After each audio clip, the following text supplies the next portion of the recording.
I bet when they built that building, it was a standalone building, then they standalone depth of that building, and they could just go boom, boom, boom. That century code section for the lease revenue bond. Yes, you go. My name is Mickey Mouse. There you go.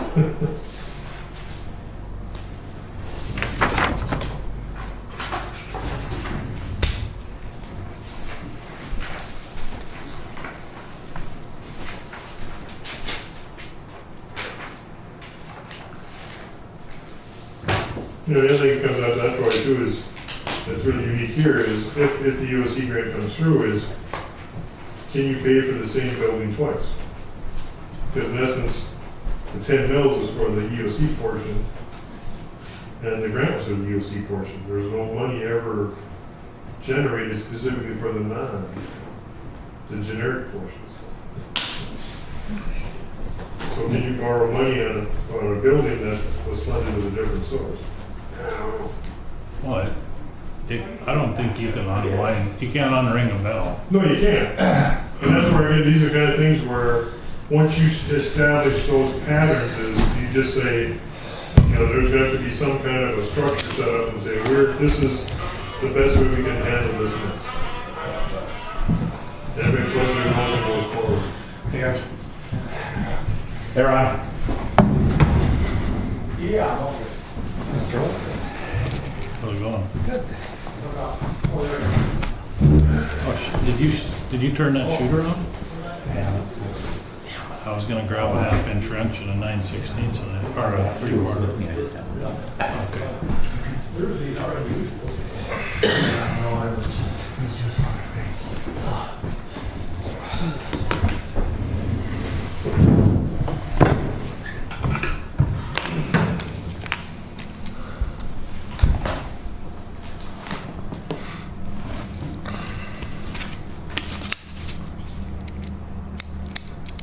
Hey, Sean, did you work at a vocational center in Valley City? Yep.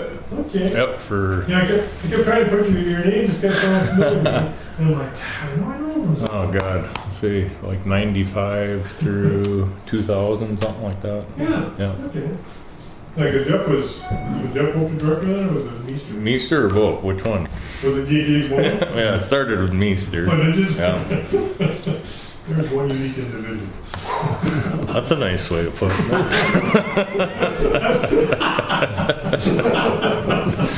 Yeah, that's for sure. Hey Troy, who's the manager for East Dakota Shred? Bruce Carlson. There you go. I've been trying to think of that name for a while. Bruce Carlson. The longest thing.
You guys been out lake yet?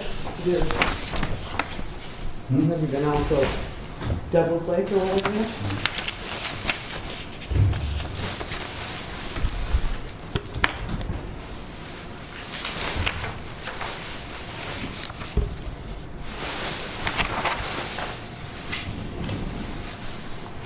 Water, so you kind of want to. I have no idea.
Meeting to order, the Griggs County Commissioners, 1 p.m. Doing well. I pledge allegiance to the flag of the United States of America and to the republic for which it stands, one nation, under God, indivisible, with liberty and justice for all.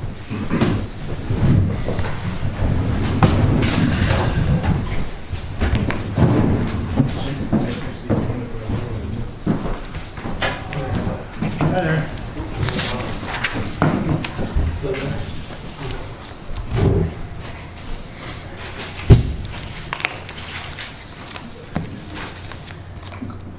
Call for roll call, John Whitfield, Here.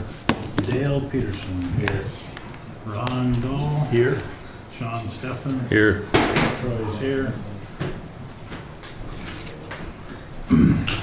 Okay, as you're all aware, this special meeting was called to review the 2013 audit with Harold.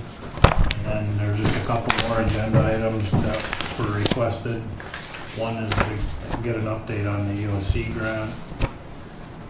And the other one is the sheriff's budgets. So, Harold, we'll start with you. Okay, thank you very much, sir. And I appreciate that being the service auditor for the county. I have talked for 2 hours before, so I can do it. I'm sure you don't want me to, but if we will talk as long as you want to. First thing I want to just kind of establish the broad criteria. These are your statements. Not mine, they're yours. So if there's anything you want in there or out of there, that's the reason we're talking today, is they are going to be what you want. Now, if there's some issue in there that affects the audit, in my opinion, I might have to qualify something. So for example, if you said we don't want to show there's a management discussion analysis, it's technically required, and if you omit it, it's no big deal, but if you said we're going to omit it, then my opinion would say they omitted that section. If you omit it, part of the county's books in there, then I think it's missing this part of the county's books, but that is your choice. These are your statements. In the management discussion analysis, to go back to that, that is in theory a broad description of what's happened for the year. And as a county, an entity, you always have any chance you want to write anything you want in there. You can talk about what's happened, what's going to happen, what your goals are, whatever. That is your section. It's kind of like the old annual report that businesses do to how great you are and how great things are going to be. So if you choose to do that, you have every opportunity to do that also.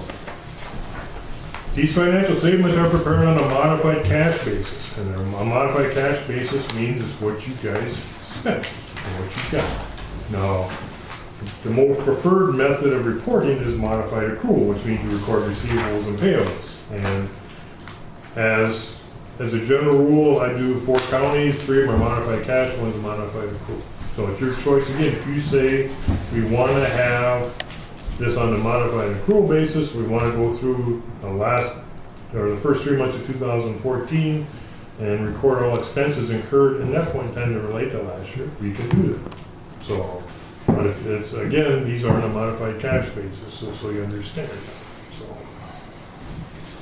and I'll go through as much detail as you want, and if you want me to stop, I will stop. If not, I'll just keep kind of chugging along. Now I'm going to go just to page 4 again to kind of highlight that management discussion and analysis. And again, this tries to just kind of highlight the different aspects of the year. You know, I encourage you to read it when you get a chance. I'm not going to go through that in any detail. But again, that's just something there available for you. So that's on pages 4 through 9. I'm going to go to page 10 real quick. You have, in essence, 2 financial statements in this report. The first one is the business model we're looking at now, and this is the type that Troy and all the bankers love because this is where they can do all the ratios on equity and all kinds of debt to ratios and all those kind of things.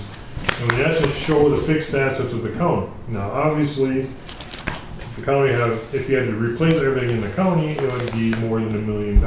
But that is the depreciated value. So, in essence, capital assets become kind of a weak number in this whole report, but that's the method they chose to do. So we show the cash balance. Again, there's no receivables, you can see, but that was the checking account balance of the county, of your funds, as of December 31st.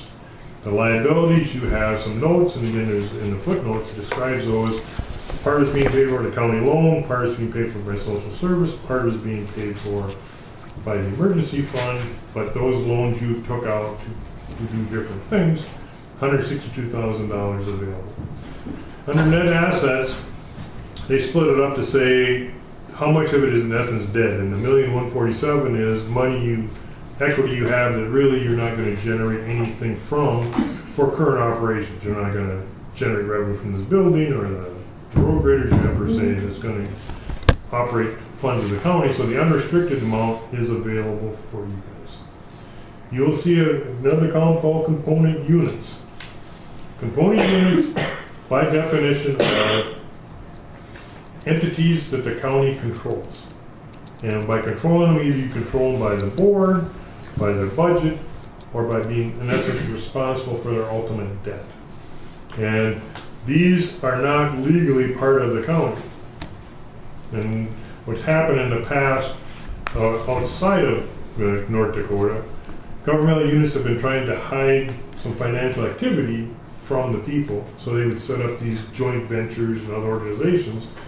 And to try to combat that, this was established to say if there's a component unit of the county, it should be recorded as part of the county's activity for the year to show if there's any issues in those outside entities. There's a report a little further back. You have 4 component units, so we'll go through that. But they have the cash, and again, the biggest one right now in that perspective is the building authority. Page 11 is the activity for the year. And again, the purpose of this report format is to try to give you as a board an understanding of what entities are costing you to operate. So if you look at the expenses in the first column, that's what it costs your general government. Of course, that's your main thing you have. Public safety is basically the sheriff and any kind of correctional issues or expenses. Health and welfare is your social service, and highways is obviously road and bridge, farm to market.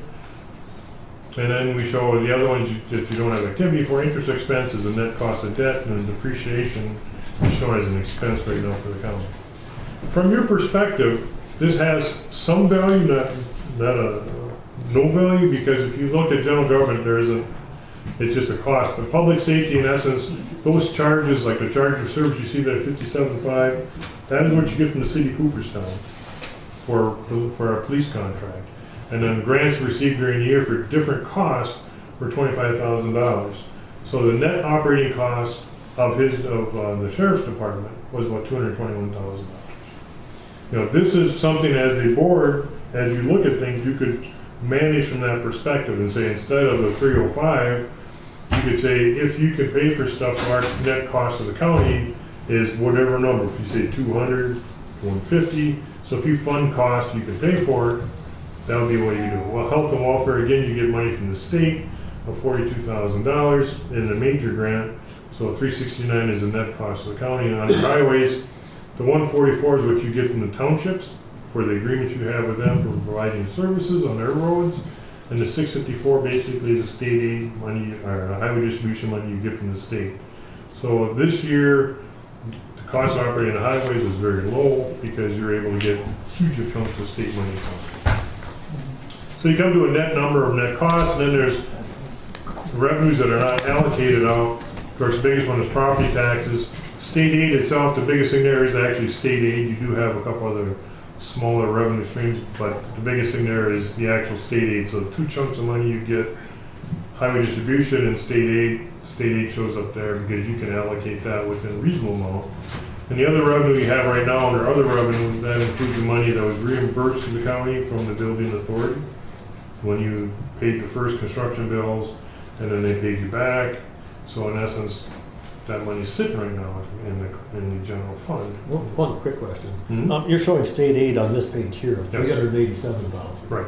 And state aid back here, $654. Well, it's not all state aid, but the 387 is what the county chose to keep for itself. There's other funds you allocated to within the county. Okay. And that's something when we get to that report, we can kind of talk about that in more detail. But Okay.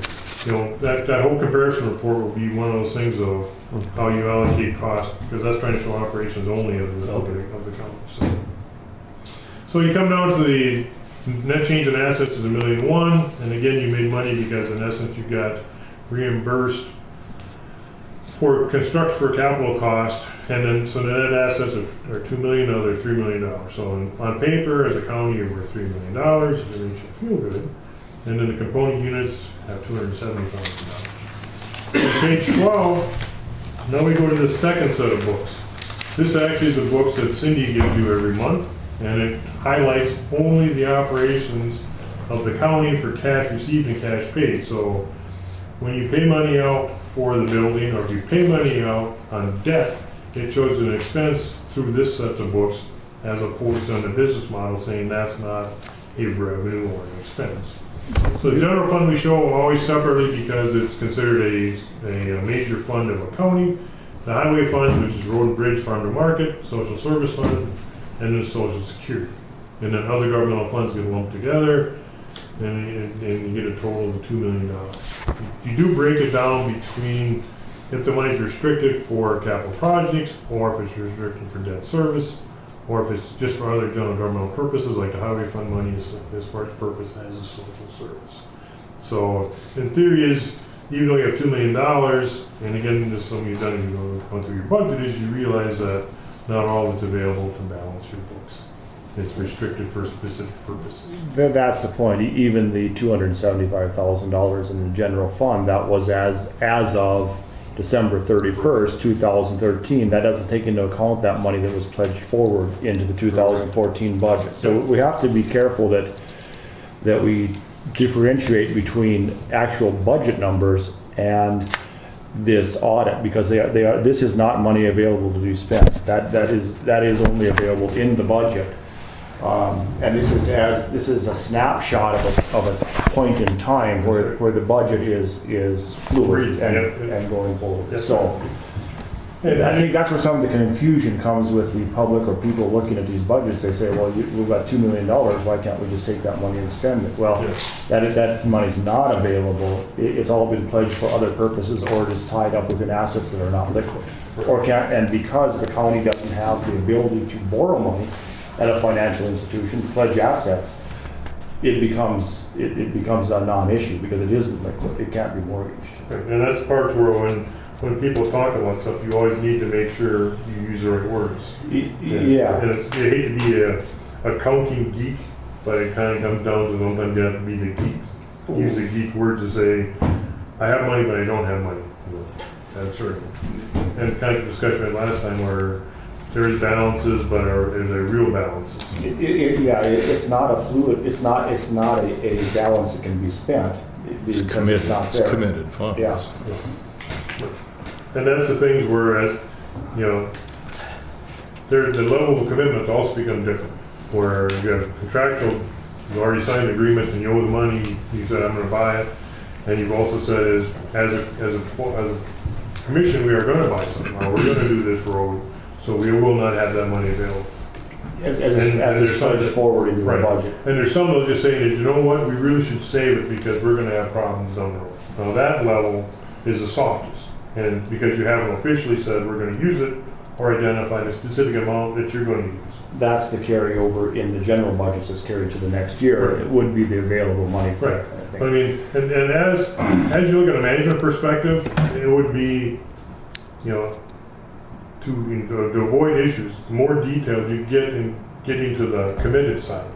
So when you say, you know, you take the $2 million, you say we need to really identify it and say, this is where we're at. Because whenever you have theoretical discussions, then people walk away and go, did we do something or did we not? And as, you know, that's where really board motions are really the most effective tool you have to say, the board agrees that we're going to commit, boom, $100,000 for this. Or, and every contract you agree to basically says, now we got to take that out of the pot. And the money that came back from the building authority actually isn't there. It came back as a capital asset, and it changed, once the money got into the general fund, it changed to an expense basically, and it's gone. The money's not sitting there. Right. It was allocated. So what happened is, yes, it's still sitting there as a it came back as a capital. It shows as a fixed asset. Yeah. But once the money got there, it erased that and it went back out as an expense. Right. So in essence, we have that amount of money as equity in that building, but you can't spend the equity. Right. Yeah. Okay. Because we have to be careful so that when this is explained, that it doesn't translate over to something that it isn't. Right. And then we have the next 6 months trying to straighten it out to where what he said really wasn't what he said. Here's what he meant. Yeah. And that's, you know, and the bill is the biggest issue, but again, you look at, with the highway department, you're in the same things where between, in your case, you lease a lot of stuff. So you are more committed off balance sheet saying we have these leases, whereas if you bought the graders themselves, which some counties are doing, and they always go back and forth, we should buy it or lease it, and you always have those discussions, but when you lease it, in essence, you look at the highway money, you say, whoa, well, gotta keep in mind, we're buying, we've got, I think you went 5 years, didn't you, on your grader, so for the next 5 years, you agreed to pay, a couple $100,000 every year. So when you talk about available funds too, that's how you have to say, make sure that, whoa, aren't we? Yeah, we are. Well, most of the available funds of the county sit in the road department. I mean, the greatest Correct. majority of them. That's where your money is right now. Yes, and Okay. and that really can't even come back out of there into the general fund without quite a commotion, because they are committed funds. So exactly right. Yeah. And these are the parts where I think we've got to talk about other things. As a county, you have some unique structures because it relates back to the tax evaluation of this county isn't phenomenal. So because of that, even the tax mills that other counties have bring in substantially more money. And that's really where, as a county, forever, you've always been on a tight budget. Where the other counties, always got oil money, but even, Farmers County, for example, I mean, they've had just valuation increases phenomenal this year. So all of a sudden they're sitting on some serious money in the county that is available, but it got because they had the same mill as you, but that gave them a big bang. Yeah. And that's one real disadvantage you guys have that always hampers any discussion of doing big things. And it's just the nature of this beast. Well, it all depends on what perspective you look at Right, it from. you're absolutely right. I feel a prosperous government equals a poor citizenry. I mean, we're taking the money from them to make the government prosperous. It doesn't. So That's right. it doesn't go hand in hand. So I would rather have a government that just barely scrapes by and leave the money over here with the people. Yeah. And so, No, but I'm just saying this from the financial structure of other counties operating in the states, we're going to compare yourselves and what everybody looks for. I'm just saying that's a perspective they have, and I'm not. you're talking about perspective is extremely valid. you're talking about the government entities, what they look for. What the person in government looks for is to have the government fat and happy. What the normal taxpayer looks for is the opposite of that. That's right. Yeah. So, but I mean, that's the parts where you're looking at. So, and on page 13, it reconciles and it kind of talks about when John mentioned his deal where, your costs, your capital costs, or some costs, you have one lease right now is being paid off this year, and then you have notes payable. But for the government fund balance and cash balance of $2 million, so the $3 million on paper to make it feel good, it's in capital assets, which again, as John said, is reinforces a warm fuzzy because you cannot pay salaries off of that number. You cannot, pay for electric bills off of that number because it is just, Page 14 is revenue and expenses again for the year. And again, the general fund, at this point in time, and again, this will be the discussion you have, is this is without the building in there, and again, the four options we're talking about. We'll discuss that further. So the normal general fund of the county took in $908,000, spent $742, had $166,000 surplus. And again, the biggest reason for that is the state aid number you talked about. The state aid has been substantial for the general fund for the last few years. Yeah. And depending on how you want to commit it, it comes in uncommitted as of right now. So it is available for operations, and as you have committed for stuff, it doesn't show up as committed, but it's showing up as a big pot of the $275,000. The transfer out of 170 that you see is again the transfer we talked about last time when you come up to the 290 that went into the building. Mm-hmm. That's 170 was the general fund's portion of that. So 275 is ending balance. Highway fund, again, and that's what you pointed out too, it basically has all the money, because again, the highway money has just been phenomenal. So $1,400,000, spent $900,000, $10,000 was transferred out to the Social Security fund if you approve the transfers, leaving a net surplus of almost $500,000, so $1,300,000. So of the $2 million you're talking about, there's where most of it is. And it's sitting right there, and in theory is, you would also have to, and between what the state is requiring you to do is say, you guys want the money, you better be spending it, and you better be spending it right. It's already committed to projects Right. this year. So I mean, that's what- most of that will be So gone. you should at be, the end of this year. yeah, you guys, and from what I see, you guys have that all, your meeting requirements, but, so again, that'll be gone. So again, that's the part where somebody goes, we got $2 million, you go, Just like that was it, talk to me later. You talk to me on December 31st, talk to me on June 30th. Or actually in your case, more would be more like, talk to me October 1st, and we'll be saying, where'd that money go? You say, remember when you didn't go bumpy down that road? That's where the money went. Social Service Fund again has, there's one number that, just so you can see it, you see capital outlay for 16,510, you see bond proceeds for 16,510. You did buy the car, and what the county has a tendency to do is to issue treasurer's check or have the loan go right from the bank to the place where you buy the vehicle, so it doesn't hit your books as a check written and a deposit made. But for audit purposes, it does show up as a revenue and expense, just like you see a bond proceeds of 13,393 under general fund. That was for the sheriff's vehicle. So, but that's why that number is kind of popping out like that. And the 26,516.04 is capital outlay under general as a total cost.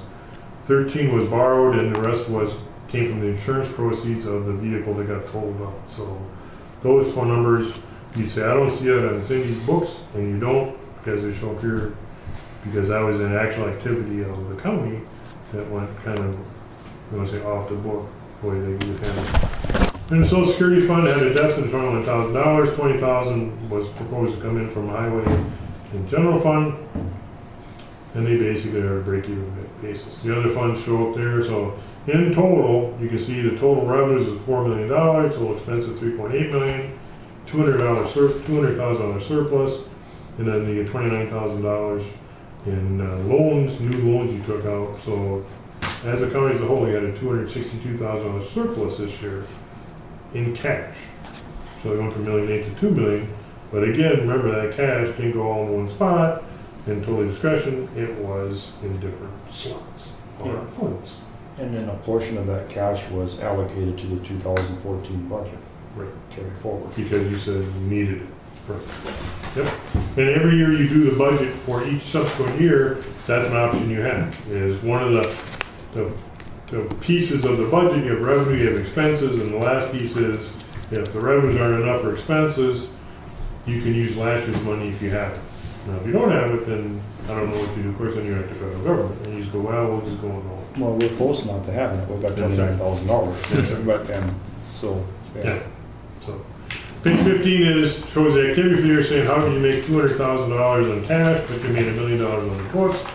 And again, the biggest thing you see is $900,000 was purchased capital assets. So it doesn't show up as an expense on the first thing we talked about. So obviously, though, that was when John talks about the money came in and it went out. That's where it shows coming in and going out, is that capital outlay. Then the $29,000 you borrowed and the $73,000 you paid off on the different notes you had outstanding get you to the $1 million you made on paper to make it feasible. Page 16 is the activity agency funds, and the biggest thing you have there is the prepaid taxes. So people come in before December 31st and pay their taxes. By law, that tax money cannot be used in 2013. It has to be allocated into the funds in 2014, so it shows up as prepaid taxes. And again, that's another $1 million. So when you think about going, I thought we had more than $2 million in the bank. Yes, you did. You had another $1.3 million, which was not your money. yeah, that's where the confusion comes, where they look and we see, well, there's $2.5 million in the bank. Yes, there is, but that has to cover our budget going forward for this year. Mm-hmm. And that's why it'll be spent. It isn't, that's excess and we have extra money on top of that. That is to cover the bills for the next year.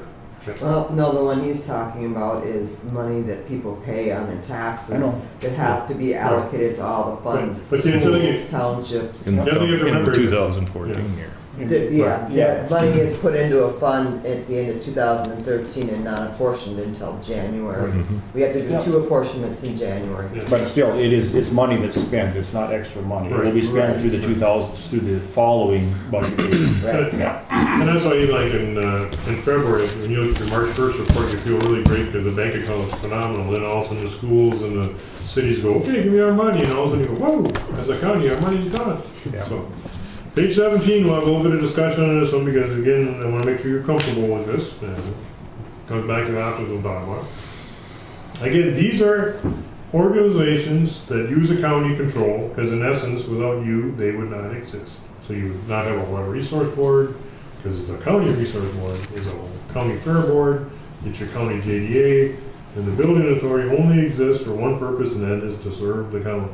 So by rights, all four of these are technically part of the county for reporting purposes. They let you put them in a separate column, that we showed in the first part, that we talked about component units, but that's where, the water resource board, they come to you and ask you for money for taxes. You can say yes or no.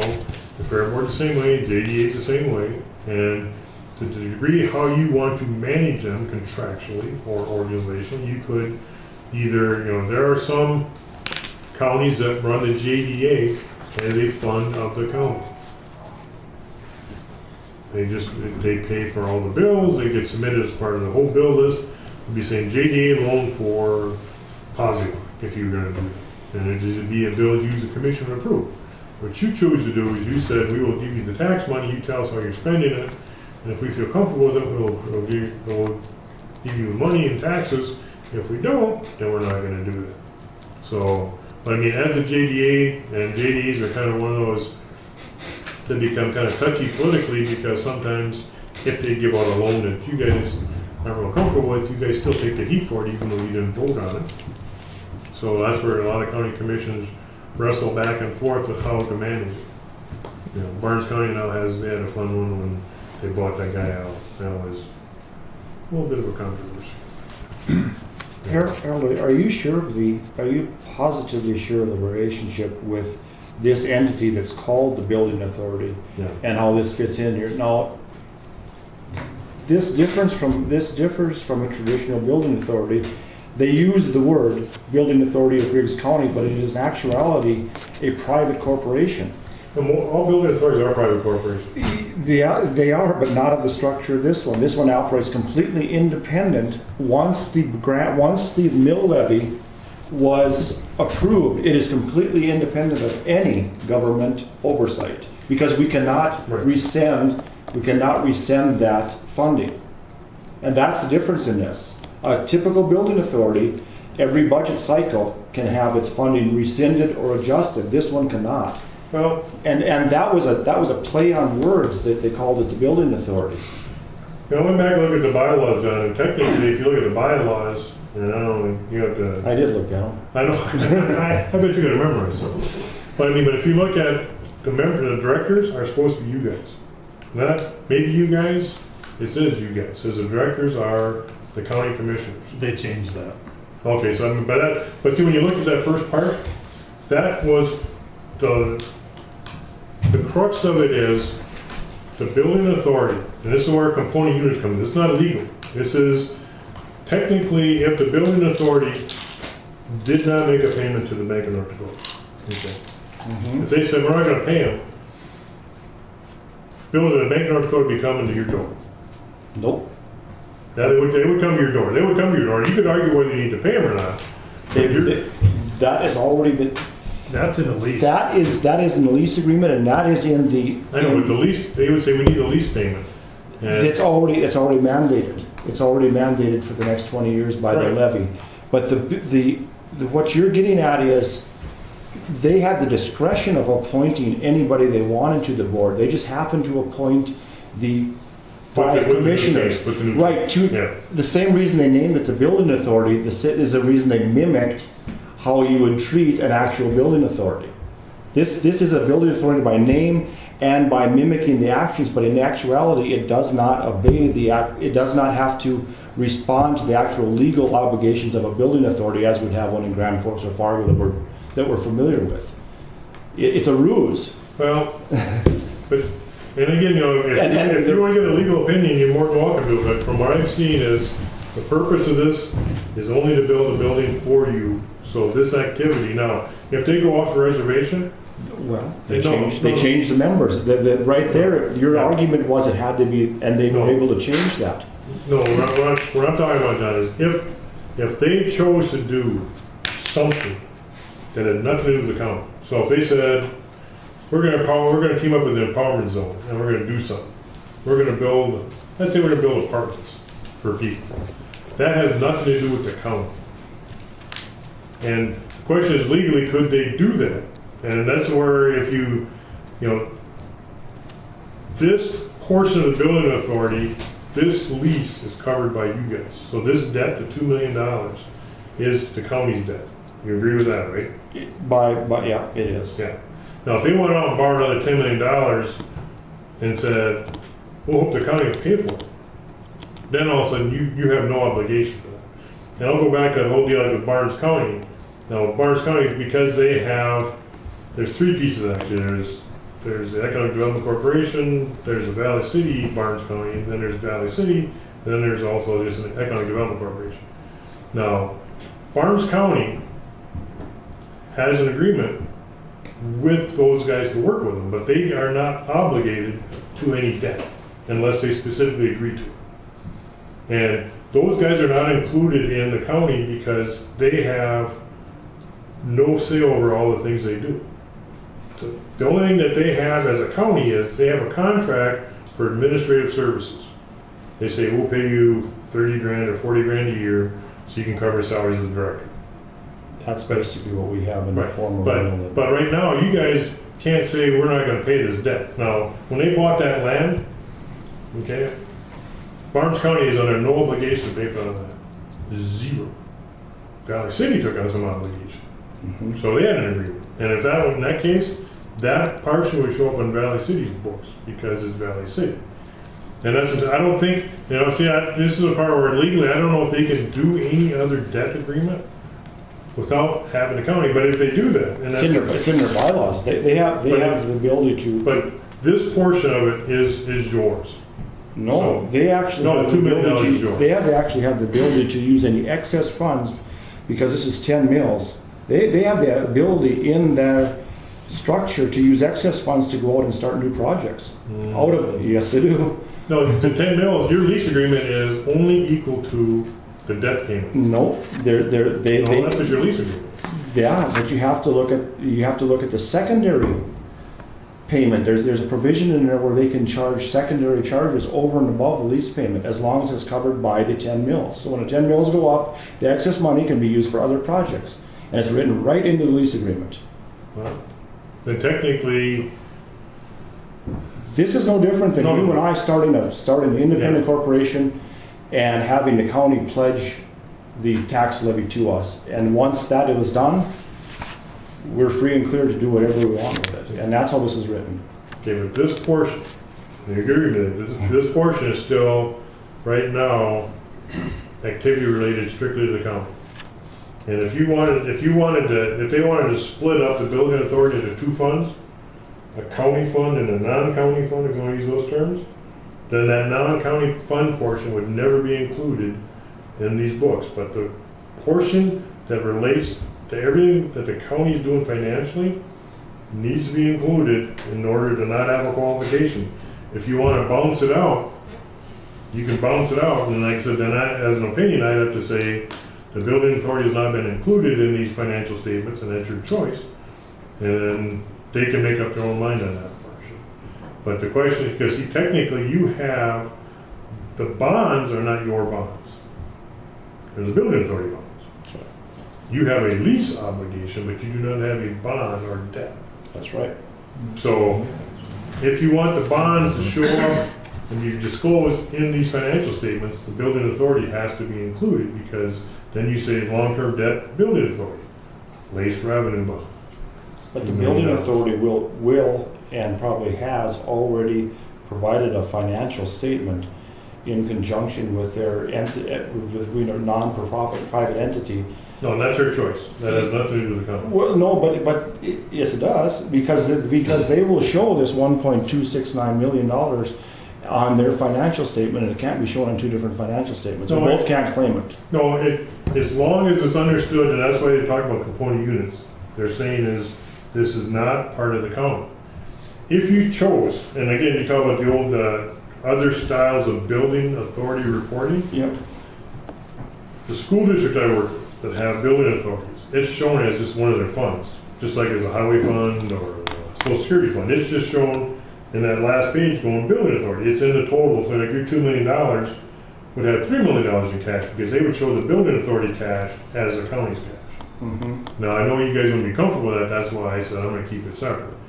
But by rights, the fact that it shows a component unit, I mean, JDE can issue its own report showing $67,000 in cash, and actually the Water Resource could issue its own report, and I've done that for different counties where the Water Resource Board has issued separate reports. So the fact that it's showing twice is not saying you're doubling up, it's just saying is, yep, you said you had it, and they said you had it.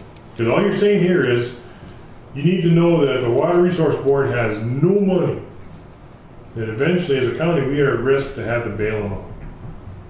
That's why you show these reports. This page is shown to say, does the county have financial risk with its children, these component units, saying if they spend too much money, we gotta bail them out.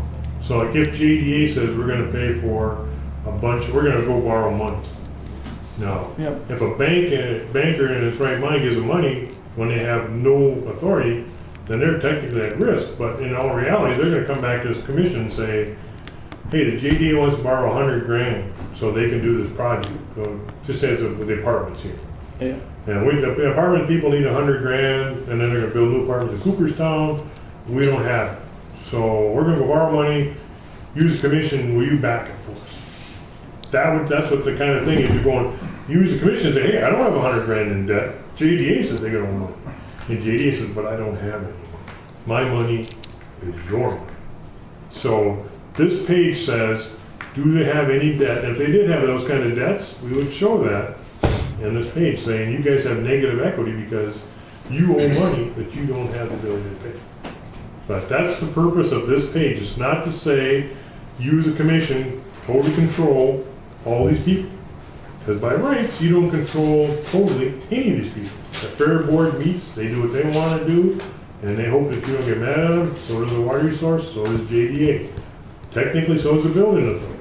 Even though I know there's issues, but in theory is, they can't incur financial activity that the county is responsible for without you guys signing some kind of document, usually of these. Well, in practice, I disagree. we pay the Bank of North Dakota directly anyway, don't we? Right, that's We did, yeah. That's the purpose of the trustee. Right, but I'm just saying is, but in theory is, you know, technically, there's a trust report, I can show you if you want to see it, but the trust report for the building authority showed the money going into the trust account for debt and showed the money coming out of that trust account for debt. And that trust account is the building authority's trust account. So even though the check was written by Griggs County, it went into the credit of Griggs County Building Authority. And then Griggs County Building Authority. Right, but my point is, we budget 10 mils. Right. So there's 10 mils in the fund, which is $162,000 or whatever. Right. Well, if the lease payment next year is $150,000, we're not gonna give them the $162. Right. Now John's saying you have, No, they have the option, to request it, I'll find it here. but you're saying is, and the normal practice right now is you write a check up for $150. Right, I mean, Actually, our bill, I think it's $175. Yeah. We have to pay Oh, well, I'm using $25. Troy's Yeah, numbers. I know. Because we're paying the cost of the trustee is included in that, which Right, the interest. takes, the interest, but the cost of the trustee, they're charging 2.5% also, Right. which wasn't included in the price of the building. So the price of the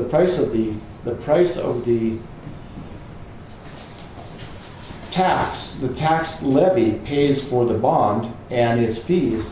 But what wasn't included in there was the 2.5% that the trustee charges over and above that, which is an ongoing charge to the county, which is not covered under anything. Right. That's just an expense that the county took on, along with the burden of this being a net lease where we charge for every last dime that goes into it from the time the contract was signed. There were a lot of things that were associated with this that the county actually is taking on responsibility of paying once that lease was signed. And that's been the tradition of other people just automatically doing it. And here it's more of an issue, but more other places go out. But the 150 is what actually your principal interest payment is 150 every year. The structure could come around 150.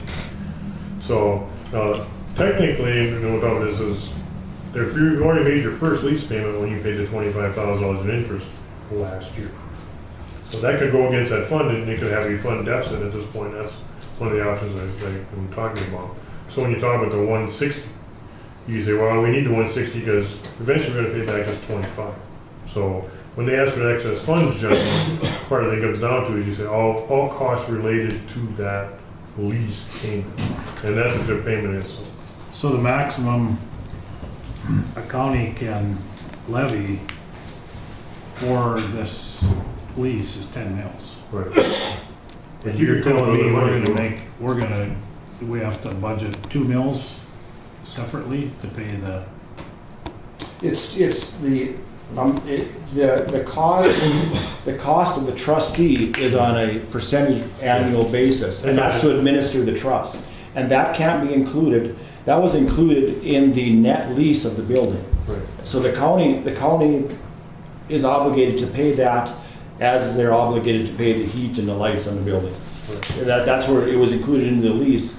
It was convenient because then, when this project was going forward, we didn't have to show it as $2.2 million or $2.5 million or $2.8 million because we pulled those costs out in the county and put them in the cost of the operating the lease. Yeah. It was a way to reduce the outward looking cost of it without actually. In there to pay it. How much is that? Last year we didn't have enough. This year right now you still actually have the 10 mils, 27,000 in there. So when the 25 comes up in the fall, you'll have it. If the mill levy doesn't go up, you'll still probably have enough cover for next year. We just didn't have it for the first year. But in theory, if you have valuation exposure like other counties do, meaning, so it raises, you have your two choices, either you can continue to raise 10 mils, or you can raise the dollar amounts needed. So you're not, the maximum is 10, but it's not the minimum. So in theory, if you budget 150 plus or whatever you want, whatever works out to each year. But I mean, most people just say, let's go to 10 mils being the safe side. The only thing it'll do is give you a chance to build a reserve up if you wanted to call the bonds earlier or whatever. There we go. Or prepay, so. But putting it here keeps it where the structure is you don't have direct control, and that's why it's here as opposed to in the government side. That's my proposal. Again, like I said, you guys can, and without, we talk about the four options, you can show it three ways. Include it in the county, include it here, don't include it at all. It's your choice. But technically, this is what the snapshot had at this point. Could I get one clarification? I mean, 2.5% of $2 million is about $20,000. And that $20,000 is included in the lease payment, right? it must be 2.5% of the funds they handle or something. Could be. It can't be 2.5% of the total number. Well, that would be over 20,000. You just look under the Bank of North Dakota, the fee for the trustee fee. It's 25,000. 25,000. Yeah, I think it's 2% of the outstanding bond. It's spread over the duration of the lease agreement and proportioned evenly. So I don't know how they did it, but the reason I figured it was 2.5%, I just took the 25,000, 2.2 and just kind of roughly did it.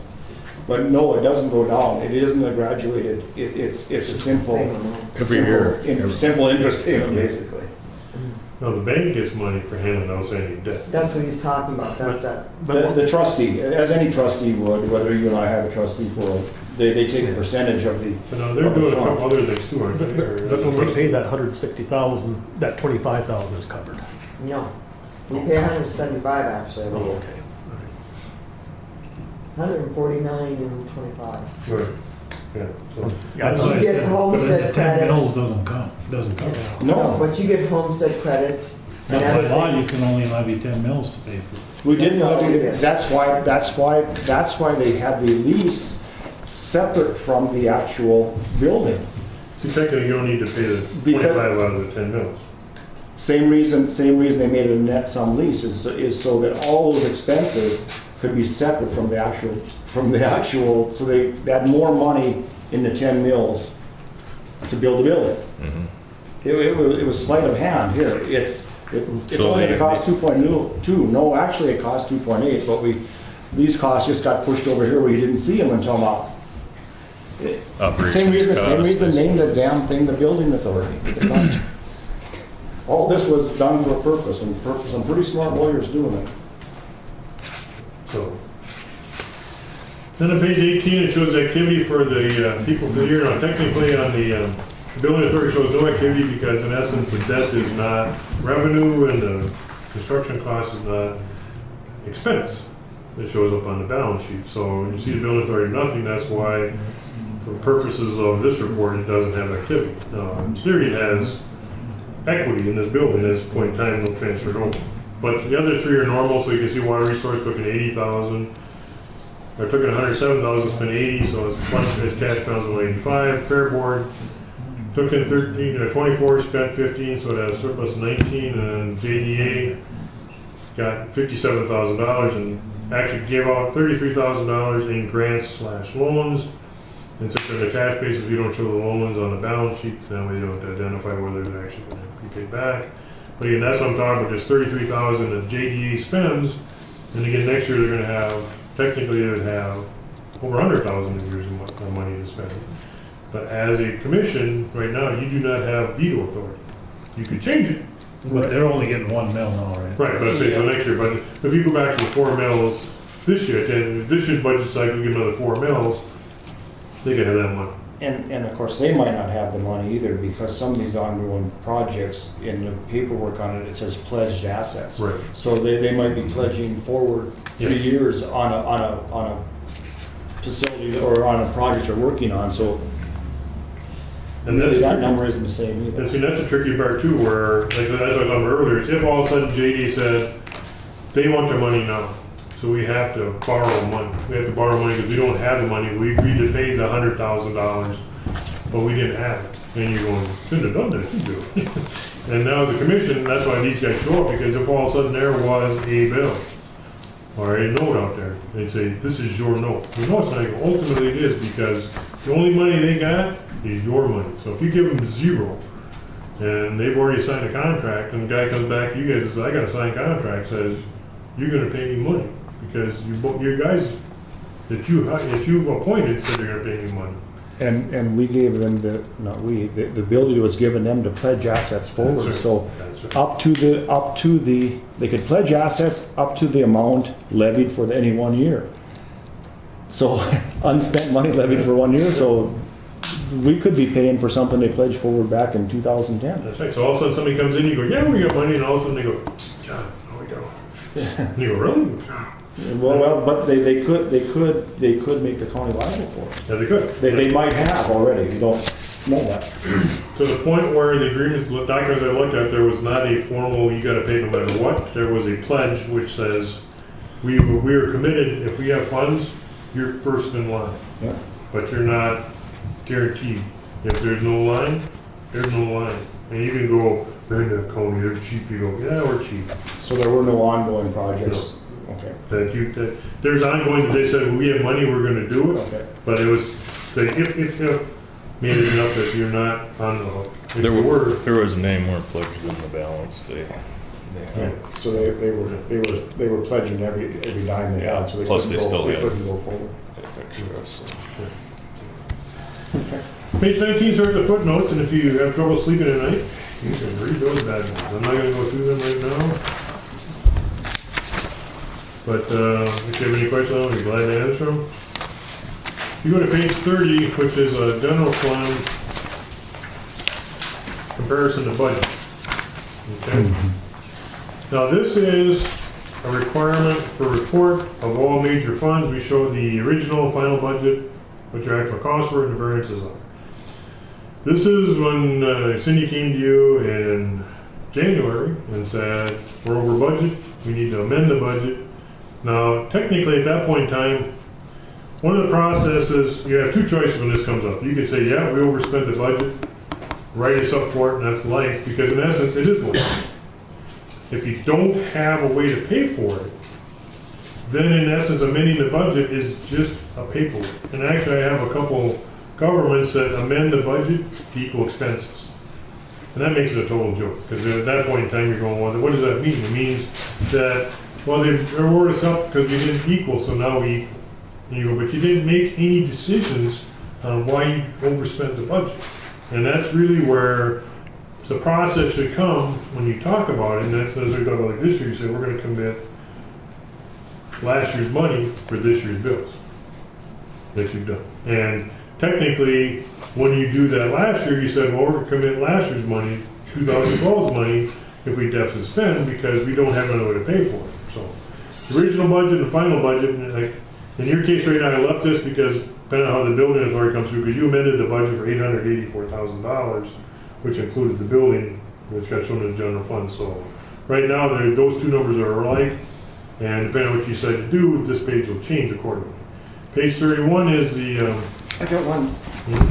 You said they amend the budget right, to equal the financial statement. It can't be done the other way around. You can't, you're right. right, The budget is not under any right. obligation to balance or No, it anything, is. but the financial statement is, so they amend the budget to Equal. match the financial. Yeah, and what that does is basically makes the budget worthless. Because you're saying is, see, we budgeted what we spent. You go, no, you budgeted wrong. That's where the original final budget kind of shows up. Because you originally thought you were going to do this, and you did that instead. But as a manager, just like what you're talking about, every time you go through your finances, even right now, and the point you bring up that you keep talking about is they don't talk about the 275. Right. Because it no longer exists. It's 27.92 actually Right. now, is what it is. But I'm saying, and tomorrow it could be something totally different. Yeah, well, I mean, it was 27.92 as of the end of, No, yeah. December. Yeah, but what I'm saying is even today, oh, right now today, that could be, we're gonna end the year in the hole. Because all the costs we got that we know we had to pay for, we don't have the money for it. It wasn't in the budget. And like you always, I know we made a reference a couple times, saying we don't have money in the budget for that. And you say, okay, but you got a bill. And you say, now I got two choices. Either I become a poor creditor, and which nobody ever do anything for me again unless they know for sure I'm gonna pay it, or I gotta pay for it and figure out how I'm gonna pay for it. And that's kind of the mode you have been in since you've come on board is, we got bills we gotta pay. How are we gonna pay for it? And that's when you've made those philosophical choices that you've implemented into staffing and yourself, like you guys took a big hit yourself by saying we're not gonna pay ourselves. some people are saying we're getting paid what we're worth, so. No, no. And again, facts are nice, I always deal with facts, right? And people, whenever you don't have to deal with facts, you can say you want them. They can say, no, you guys got $1 billion. Based on what? Based on the fact you got $1 billion. So. And of course, the correct decision would be never incur a bill that you can't pay for. That's true. Yes. And, if you were able to build up in the past a bunch of money, so there's counties that have $1 million in their general fund. We used to. No. No. 500,000, 10 years ago. 200,000. 200,000. Yeah. 250, I think is the highest. You guys are really, you guys have. Just the general. Right.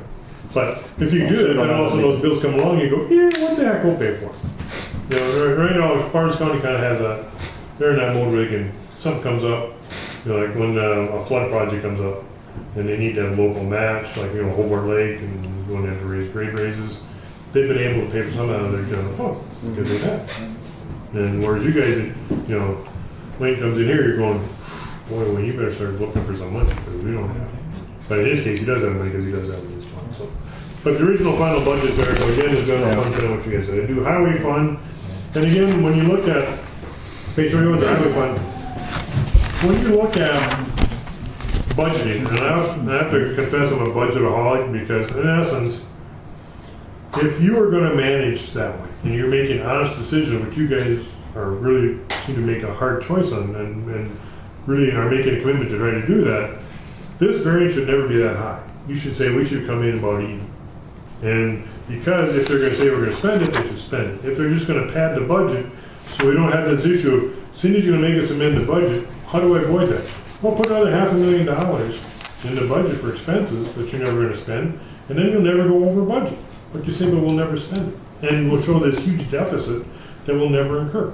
Yeah, but, I mean, part of the reason They Highway used budget. to do that, Harold. And I know, I never did it. And- we don't do that. No, you don't, and like I said, but I'm just saying, I'm using the extreme case. I'll give you an example. I mean, I have one school, they actually have a contingency line item, $300,000.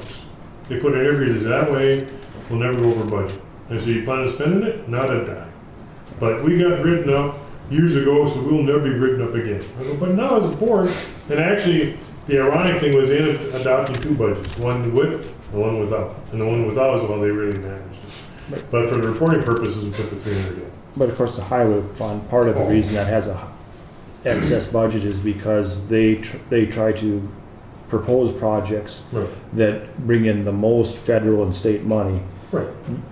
to max it out. So, and they're for 2-3 years in a row. So it's gonna have a higher balance because we have to have our match in there also. Well, and the one thing it comes down to, when you talk about amending the budget, and I'll go back to my friends in Barnes County again. Like 5 years ago, they really wanted to micromanage each department, so they put no fluff in, 0. And every month, at their meetings, they amended somebody's budget. Sometimes more than one person, but they say, okay, you didn't budget. You know what, this highway, for example, are you gonna do it for sure? No, then we're not gonna budget for it.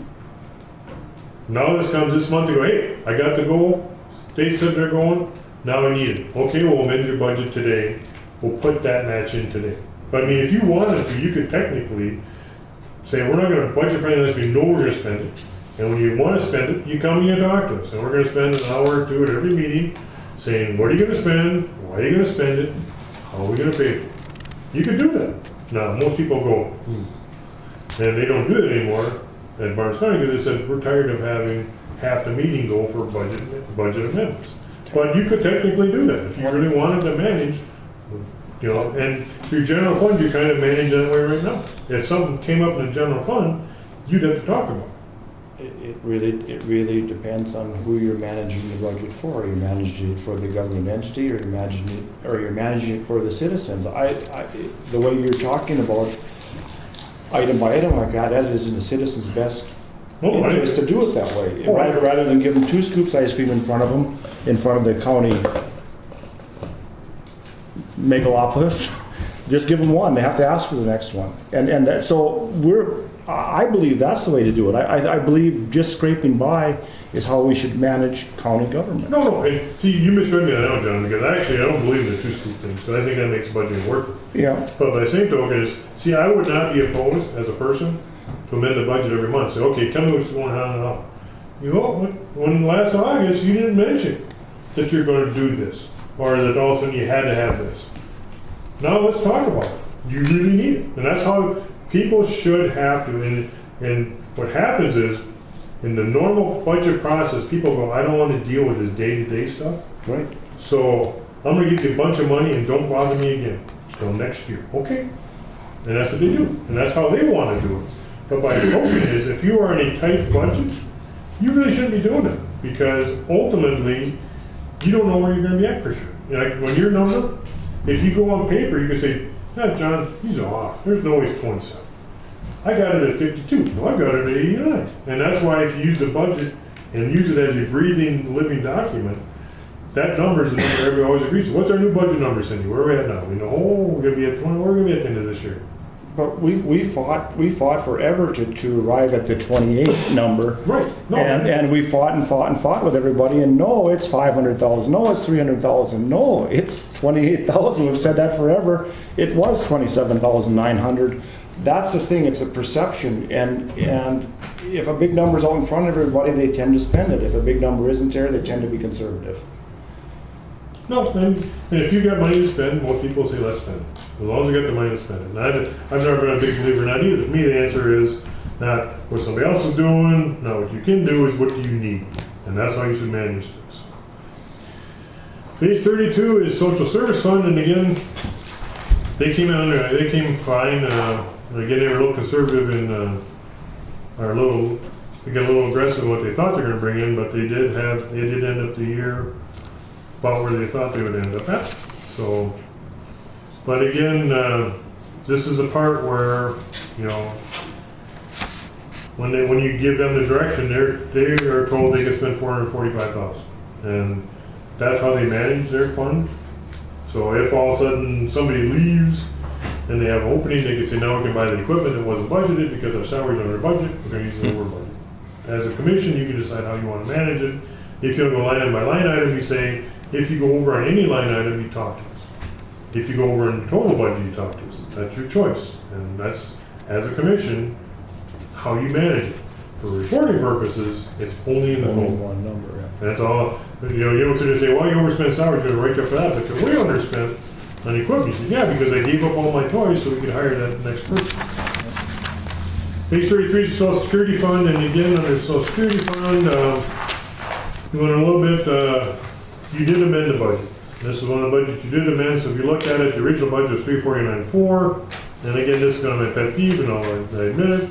You amended the budget, and this is what is a traditional method of doing it. So you're 45 cents over budget. But again, by rights, by amending the budget, increasing the expenses, you did not see it any way to pay for it.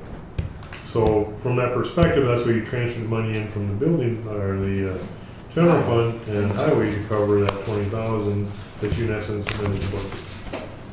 So. But again, this is because it's made fun get shown that way, so. And the last 3 pages are the report that gets split into half. The first half is who you guys are.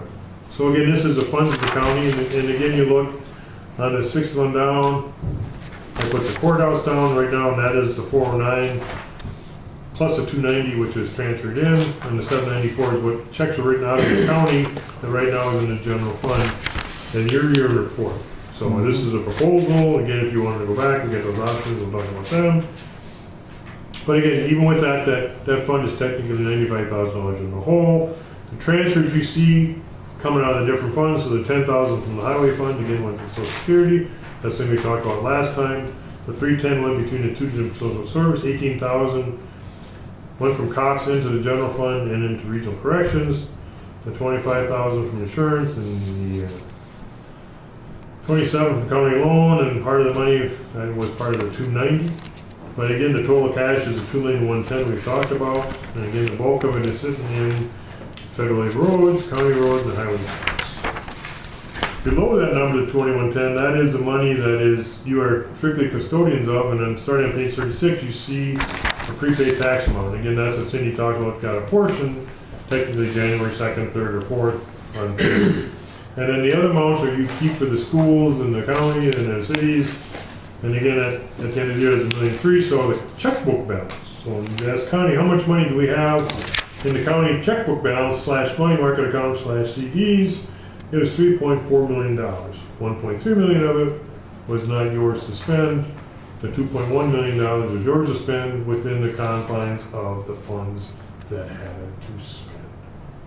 So, Well, not quite true, because we do, the budgets are done, the budgets are done in October, so that money actually was spent and allocaed towards so it's allocated, not spent. the 2014 budget. Right, but it's not spent, it's allocated. You're right. Yeah. And that's a part where, always the problem, anytime you have any kind of financial numbers, is you say, is it right today? Yep. How about tomorrow? Well, tomorrow's gonna be a little different. Right. Give me a number. We go every year, every number, every day. Technically, the number's different. Yeah. Well, we got more money in for state aid than you thought, so how are we doing? Well, now the 27 might become 30. Oh, we got a couple more grants from the, whatever. Yeah. So, as of that day, in that fund, it had it. Whether it was totally open or not, you can't say that. I mean, you could ask, there are different terms. There's assigned, unassigned, there's restricted, there's dedicated. And you could say we are dedicating, if you want to try to get that number to show up on this report. So if you look at, I'm gonna go to, if you look at page 24, what your number you're talking about is committed, technically. Committed, yep. You're saying we have committed that money, so you could show that as a committed fund balance as opposed to unrestricted, unassigned. If you wanted to do that, you're more than welcome to do that. Because as a county, we make a motion to commit $250,000 of the $275 for the 2014 budget. And then that way, when people say, how much money you got? You go, the only number we can talk about is unassigned. That unassigned says we don't know, we haven't said we're going to spend it yet. Well, So that's really the only true number. that's the only true number, but it has to be based on a formal action, which means they use like a motion and say, we're Yeah, going to but make a. truthfully, none of your numbers are true numbers anyway. It depends on whether you get the That's money right. in for the next year. Everybody can take a shot at every Yeah. number and say, this is wrong.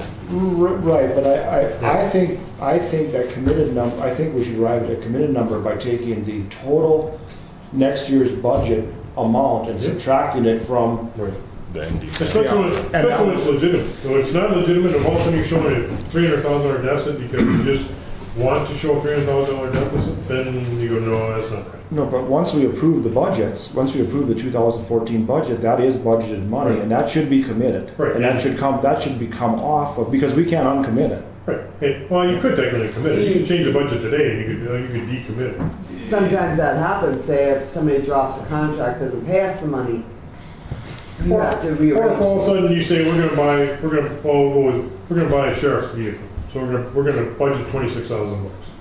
If today you say we're not gonna buy a vehicle, technically you've amended the budget, because now that 26, you're not gonna spend for the vehicle, because you guys said not to do it.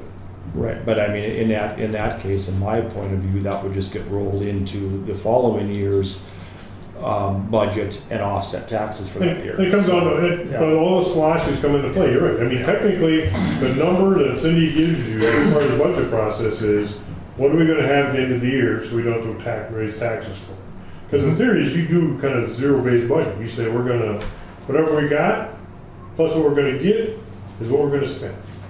Now, most places don't worry about whether that number's in the hole or not. And they should. But then if you can do a legitimate budget process, those numbers become very critical. Oh, But if you're not, and most places unfortunately are not, that I work with, then you say, well, all we gotta do is make sure that we just put a number down to get the tax money.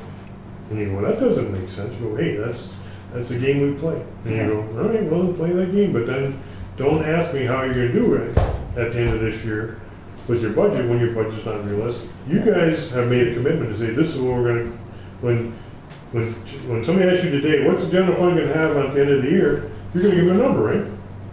And if that number's different, you're gonna say, I don't wanna know what. Or the other people go, I wonder what that number's gonna be. Because they won't have a clue. Because they go, that budget's bogus, right? well, if we, I mean, No, man, but you guys do a good if job. we have to overinflate it, if we have to take $100 out of grandma's total money for next year because we might want to spend it, why not leave it with grandma until we need it? Well, what, another way he's trying to say it is, let's say if you tell Bob he has to estimate for a grant, yet he can't spend it, then you have fictitious numbers there. Oh, I understand that. But Okay. the problem that we run into is budget numbers and actual numbers can differ. And we need to deal, I think we need to deal with actual numbers. We need to make this as a business would run where we don't have, the budget is actually becomes part of the financial statement. It rolls in. If the budget wasn't right, you're in trouble. And that isn't this way. The budget can be all screwed up and it doesn't have any bearing on the financial statement. You're right. And that's what's so confusing about But government. internally, you could say, I don't care what they say, we're not gonna do it that way. And you could run the county that way. You could say, like you said, in essence, in all reality, John, every month, I would say you amend the budget. Because in your mind, you think what you just spent compared to what you thought you were gonna spend, and you said, okay, am I good or bad now?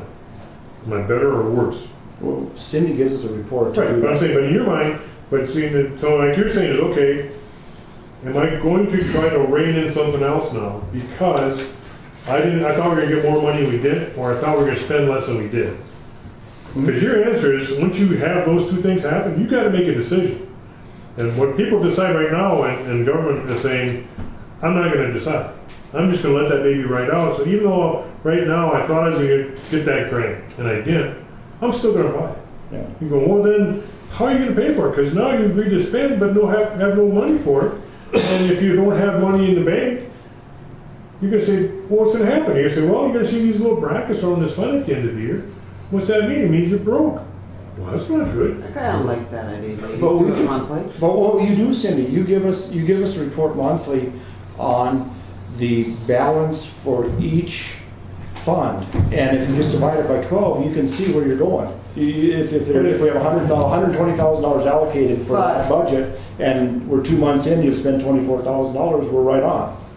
And, or $20,000. But also, like he says, if you amend the budget during the year, then you know you amended it and it's in the figures. Like I asked you, because I told you I had to spend an extra, what was it, 900 on a computer for election.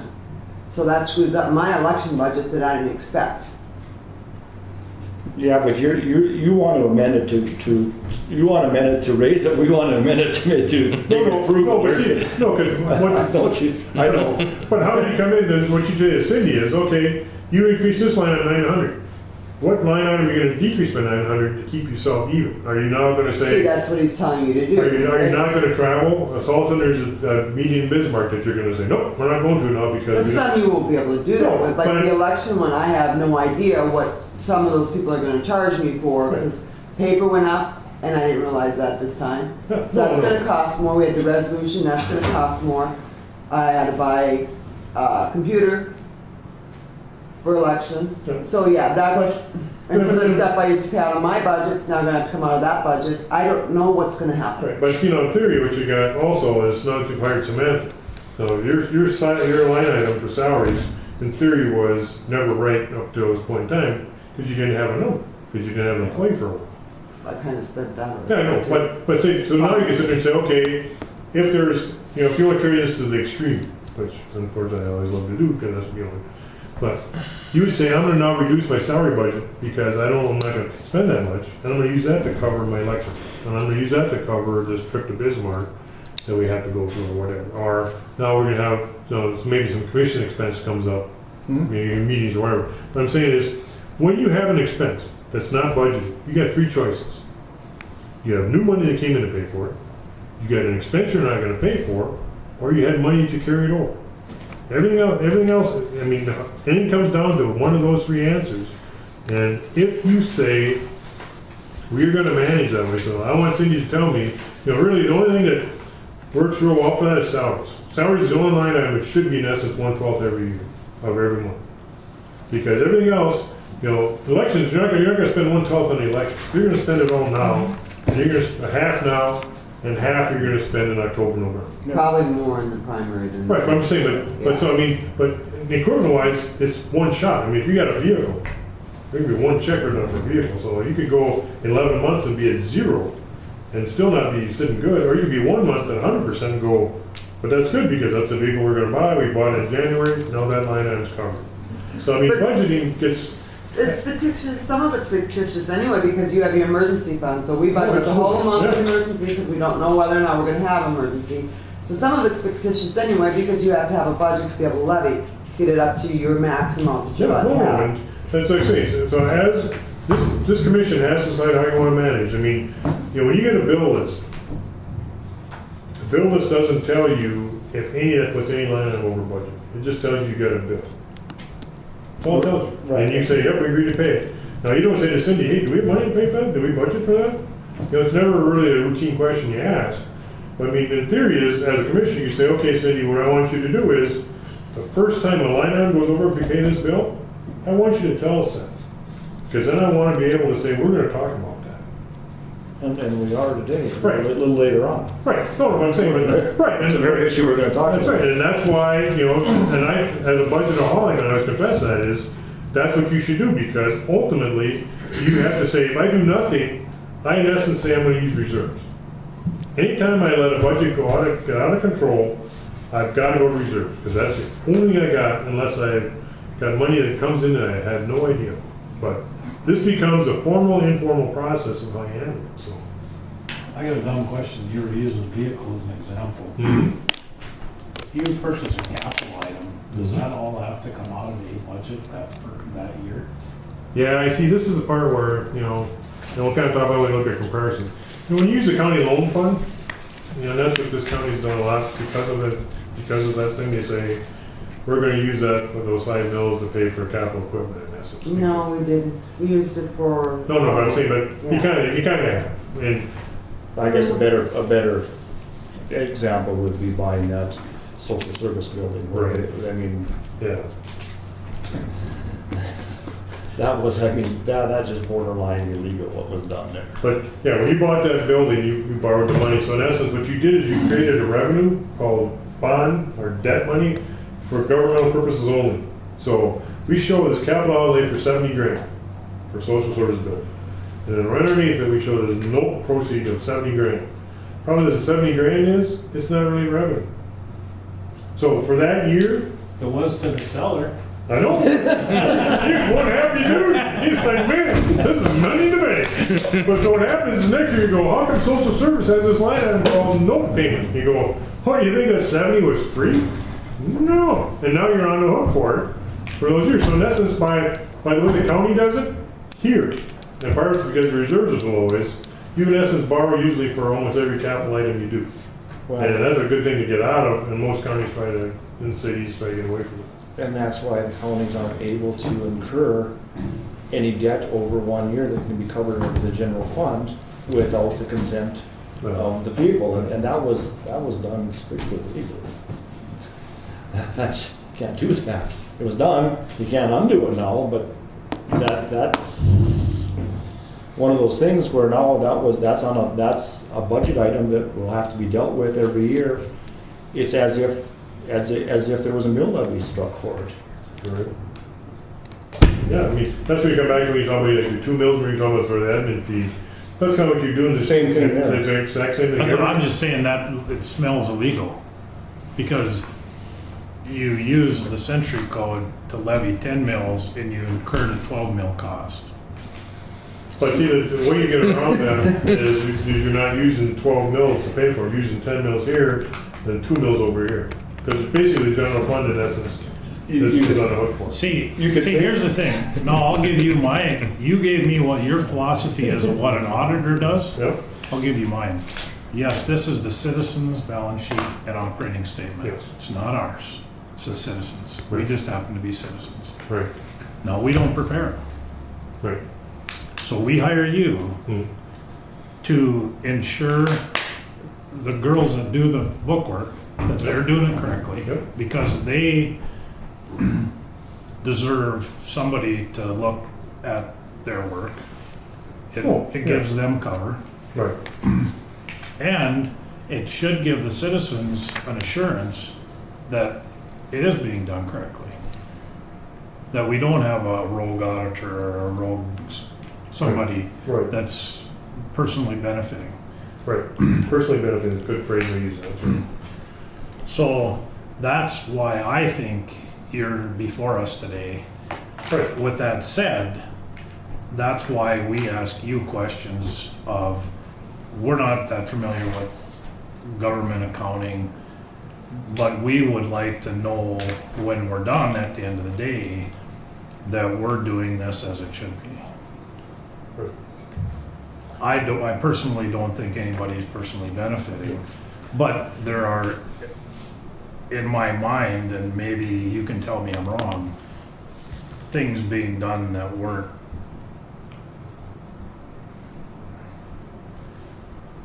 done to generally accepted accounting principles. But, yeah, and you know, when you said it doesn't smell right, it just smells like a high-priced lawyer. That's all it was, to get around that. But in the private sector, if you take an audit like this and then try to change the figures in it, they call it manipulation. That's not definitely exactly the case in a public entity, because it's a given practice where you can manipulate the figures to make them fit the standards of an audit, where in the private sector you can't do that.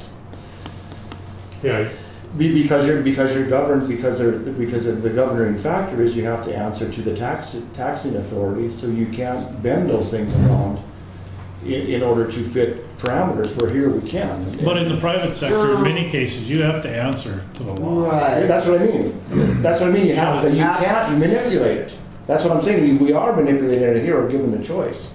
You have actually, I think, a I lot don't- more laws with government than you do with the public. You can't change figures in a private audit. You can't go change figures here. You can, and it is because there's nobody to answer to other than ourselves.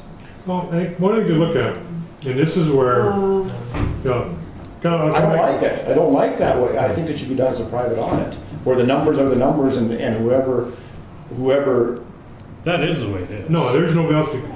You would not come up with different numbers, but if you hired 5 different people, you'd come back, No. you wouldn't get 5 reports. No, but just the fact that we can reclassify how assets were allocated or how expenses were allocated changes the outcome of the audit.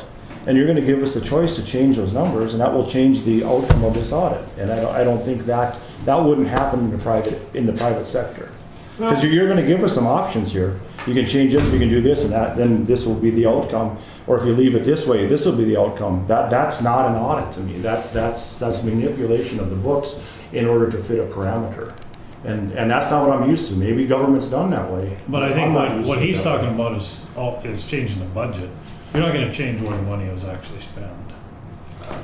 Well, no, but if it changes one item on the financial statement, it did. And it will. Now, if you get, to kind of put things in perspective, Yeah. if you look at a private business, and I'll give you an example, my brother used to be a manager for Harvest States Grain Elevator. Okay? And they prepared financial statements, and he would get a statement that said, here's what your elevator made or lost. Yep. Okay? And he'd be making money all year up to the bonus time, and all of a sudden his administrative fee would come to him, no bonus. Now, did he actually lose money? And so the fact of manipulation is, if you want to use that term, there's manipulation in every report, because I can say an expense relates to this or that. I can say it's a capital or an operating expense. And then I can, by doing that, I make myself look good or bad. And I can say, Troy, don't worry about me. I don't have a dime in the bank, but man, I got some assets. So borrow me against my assets and I'm doing good. So the fact of the matter is, when you look at, especially if you look at any multinational corporation, they are doing exactly what you are doing on that scale. As they're saying is, the General Motors U.S. operation made or lost money, but the European made or lost money. You're going, how did you come up with that number? They said, I took this expense and I felt it was more reasonable over here than over here. Oh, And that's the same thing you look at something with this fund, you're saying is, especially this county. You guys have, because the general fund itself has never been healthy, really healthy. No. You have to take and you have to split a bunch of sheriff's costs into regional correction. And you have to start splitting all these salaries up, all these budgets, because you don't have money. And so because of that, I could tell you that if you said, and going back to your point, has anybody gone rogue? No. But you could say, how come we put this money here? And I'll say, that's because that's about the only place that you got money in the county's coffers to pay for. And when you talk about like the highway fund, saying, I've seen counties that will charge the highway fund administrative costs for doing it. That's how I'll get the money out of the highway fund, and I'll put it in the general fund. Yeah. Now, is that wrong? Is that manipulation? Yeah. Yes, it is. And so you sit there and say, how are we doing? And that's why when I look at that stuff, I go, perspective. Let me clarify then. The difference, and you made note of it, that all of a sudden there was an administrative fund that came through and they didn't make any money. That was all done before the close of the books for that year. That's why then it's not manipulation, that's part of business for that year. The books are closed for 2013 and now we're applying those principles. That's the difference I see. And no way in the world would that be allowed in the private industry. When the books close for that year, there's no more adjusting that. No, actually, there is. Well, Again, unfortunately, tax laws and other stuff. Anyway, No. that's But what maybe these books never close. I don't know. I don't know exactly how that all transpires. But if they don't close, then what are we held to as far as an accounting system? No, They closed because you closed them. That's what I'm saying. Technically, you have to draw a line in the sand and start over. there is nothing, I didn't add or subtract anything in your bottom line. Nope. It might be in a line A, but it was a line B, but it was not, I added line A that Cindy never had before. Right. So, from that perspective, now what you're looking at saying is, if I've got money in these different funds, and that's what we talked about, the last meeting was, insurance had money, and county loan had money, and you said, should we use that money to pay for these offices? Yeah. And a motion was made by the prior board to do that. Yeah. Now, that is not, when December 31st comes, you do not have no more ability to look back at last year. January comes, and actually, matter of fact, you already did because you amended the budget in January. So technically, the books were closed, but you agreed to do some stuff to the books. And you agreed to make some transfers in those books. Mm-hmm. So That fact of the matter is, you know, the big picture didn't change. Now, if you're on an accrual basis, it would change substantially, possibly, if you got a bill in January that related to something in December. So if you had to fix something in this courthouse, so if you had to repair the boiler, and you spent $100,000 in December, on a cash basis, you pay for it in January, you don't go back and say, I gotta fix my December books, because that's a December bill. If you said I want it on an accrual basis, then you say, I gotta show that $100,000 as an expense in December, even though it's after the year end, it's still an expense. Or if somebody finally paid me, which I didn't think was gonna come, I gotta set up a receivable for that. We adjusted the 2014 budget, not the 13. Right, no, So we were looking forward to what you were supposed No, the point you're making, I know what what you're saying, I understand, John. What I'm saying is, when you say that when January 1 comes, on a cash basis, to. And that's what we're on. the big picture doesn't change. That's what we're on. We're on a cash And basis. the big picture didn't change. So every option I'm talking about isn't to take money in and move it over. It's to move it up or down, not out, Yeah. not in or out. Yeah, but you'll agree the only way in order to have an audit that means anything is to draw that line in the sand, because you can't have a moving target. So you have to draw the line in the sand. Here's where we cut it off. We're going to audit it to this date. And it is audited. And, yeah, okay, and what happened, and that's how it is. And then from there, that gives us a point to move forward. And unless we do that, if we keep moving these targets, we'll never arrive at a true accounting of where we stand financially. We have to set target dates, and by statute, they are the end of each year, and we have to stick to them. And I personally, I don't believe we should be moving money backwards, sideways, or up and down. I think we should adopt a budget and a financial position where once the money is spent prudently, and once it's spent, it stays there, so that we can compare what we've done in prior years to what we're doing in years going forward. I totally agree with that, but Okay. if you have things that change that are not traditional or recurring, Mm-hmm. at what point in time do you say you have to make a decision?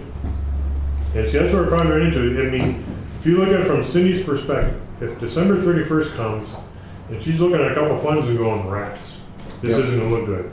You guys want a special meeting, or do you do it in January? And if you make a decision in January, it's not blowing up the actual numbers and making them look, none of these numbers are saying, you can't look that way because it makes you look bad. My point is, I'm saying is, what is your actual intention? And has it been met with the entries made through December 31st? Mm-hmm. And if it hasn't been met, for whatever reason, then you say is, we need to make sure that we know where we're at. So if we're gonna show that, and I'm gonna get the one example I use for the building authority, that interest payment you made for $25,000,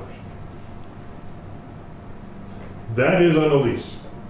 Now, was it covered by the 10 mils, even though it wasn't levied, or was it not? No, I'm saying the theory is, that is part of the lease expense. The fact that you don't have money to pay for it doesn't mean you don't charge that fund.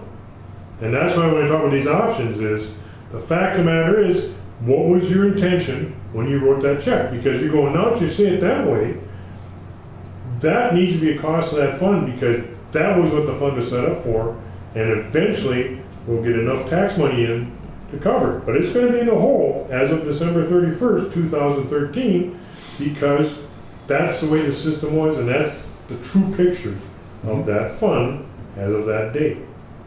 Right now, that's in the general fund. Mm-hmm. So if you said, I want my money back, they go, no, you don't have any money coming back because you don't have a deficit in that fund. Mm-hmm. And the same thing could be said for the Social Security fund. When it was in a hole, he's saying is, I don't want to transfer money, I want to raise my taxes next year. Both situations I've seen where other government entities handle it either way. And my point to you isn't do it this way. My point to you is which way you want to do it. Because your intention of how you spend money should be reflected. It should not be, the check is written there, because if that was the case, there'd be no money in the general fund for the building because it was never there to start with. but then you moved it into the general fund. I had no problem with you guys doing that per se. Wasn't like you can't do that, but it was done. Now, you can say it was done before year end, but I'm saying also it was done. Which money are you talking about? All the costs related to the courthouse. You know, it used to be its own fund, and then you moved it to the general fund last year. It was always in, it was within No. a fund within the general fund. No, it wasn't. It was actually its own fund. It went back, okay, it was in the general, then it was set up in their own funds, and it was put back in the Yeah, general. so I mean, it wasn't always in the general fund? No, but it came out, it originated from the general fund. No, but I'm just saying is, Well, it was. both those answers, yeah, but both those answers are still okay. And the fact of the matter is, having that cost in the general fund isn't illegal or wrong or rogue or whatever manipulation. But by the same token is, by putting its own fund isn't wrong, illegal, or rogue or manipulating it You either. see, we didn't do any of that. We thought it should stay, we put it back where No, it and came, that- we put it that's back why- where it came from. Or as much of why it as we could.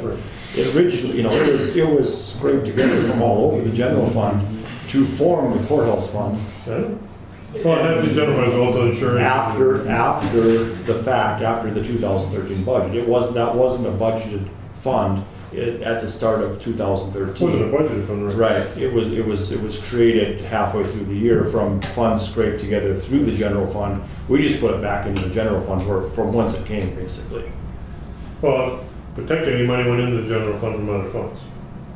Insurance money went in, loan money went in, emergency money went into the general fund. Yeah. So technically, it went into that. And that's what I'm saying is, when you look at, Well, we can't change that. That wasn't, you talked about intention. We weren't even around. What was their intention? I don't know. I'm not gonna second guess their intention. no, and Yeah. that's the part where, again, but as a commission, because you have to wrestle with the beast that's in front of you, you have to say, okay, how does what we're gonna have to do fit with that? Because it's got to fit with that somehow. So whatever you do from that point on with the building has to make sure it still meets what that first action was with the building. But doesn't it fit right now? Isn't it in the? I'm just saying, whatever you decide to do.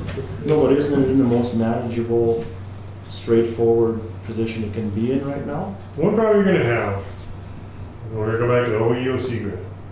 The EOC grant comes in, it's gonna go to the general fund. Yep. Now, it's gonna throw off some numbers, there all of a sudden, nothing budgeted for the EOC grant in the general fund right now, right? Well, no, but I think the cure for that, No, but I'm just saying, is to go then amend the 2014 budget But- to show the EOC grant coming in, to show the EOC grant at whatever value it comes in, and that will balance that. but see, when you look at, and that's the only points I make when I raise that is, if you've got a net cost in the general fund, so, again, we're talking about the whole issue about what's the general fund balance. Well, if the EOC grant comes in, and, because we've already paid bills, right? You've already paid bills in the general fund, right? Correct? Yeah, no, you were checking out the construction engineers out of the general fund, $700,000 worth of expense. That was last year. Last year, that was last year, you were like, there's, so in theory is, when the EOC money comes in, it's supposed to pay that money for checks you wrote last year. If you can show me the documentation on that, I'll be happy with it, but that's not you can't assume that money that was misspent is gonna be covered by money that No, was no, allocated after that fact. What I'm That's not- saying is, if people say the general fund balance is higher, because right now you have net cost of the building in there that will be reimbursed. And see, this is a side discussion people have when they say, what is the fund balance of the general fund? If you say it's 275, I can say, heck, it could be even higher, because if the EOC grant money comes, it's going to the general fund for bills already paid. No, you're assuming that the EOC grant was included in the budget for 2014 as a revenue, and it's not. No, what I'm saying is, if it comes in, you're going to amend the budget. There's no way, no, come on now. You can't have it both ways. It was never included as a revenue source, so it's not going to show up in the general fund. If it would have been done correctly, you're absolutely right. If it would have been shown as a revenue fund coming into the general, as a revenue account coming into the general fund, then you're right. It was never done that way. It doesn't even show up. It's not in the 2014 budget. As far as Griggs County budget is concerned, that EOC grant is not included anywhere. Anywhere. Right. You're right. If it does come, we will have to amend the 2014 budget to show it as a revenue item, and then it will all be spent out, so it will equalize, so there won't be any balance there. It's already been spent though. No, that was not spent. That was money spent at the discretion of the previous county commissioners on a building. That was not assigned money, that was excess money in the general fund that was spent. What I'm saying is, if 800,000 comes in, okay? Mm-hmm. Let's say half of it will be in the safe. That does not mean you have to write checks out for 500,000 for that 500 that came in. Some of that money's already been, that they're gonna reimburse you for a cost. It wouldn't be. It would be reimbursed for cost that you spent in 2013 that's in the general fund. No, the project won't get the project will not get finished without the total dollars of that EOC grant coming into the county and going right back out to cover the bills. The money that was spent in 2013, and if you want to use 700,000, that's fine. That is in excess. That is in excess of the project cost of this building here. This project cost of this building were $3.5 million, and if we get the grant in plus the money that's spent, the 2.2, that will cover it. That $700,000 was dumped in there without any indication it was even being spent. That was just dumped in. Right, but John, what he's saying is it's a reimbursable grant.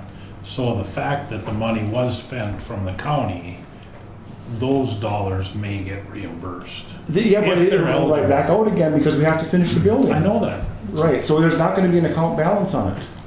The account balance, the general fund balance for 2014 won't go up because we're gonna have to spend the grant. In theory, you're short because you never funded the operation, so you're gonna. Yeah, what he's saying is you're gonna have to amend it, both revenue side and. If it comes, right. If it comes in. But even if you get the whole EOC grant, you're still short what the county has to pay. Connie. So that's what you're using.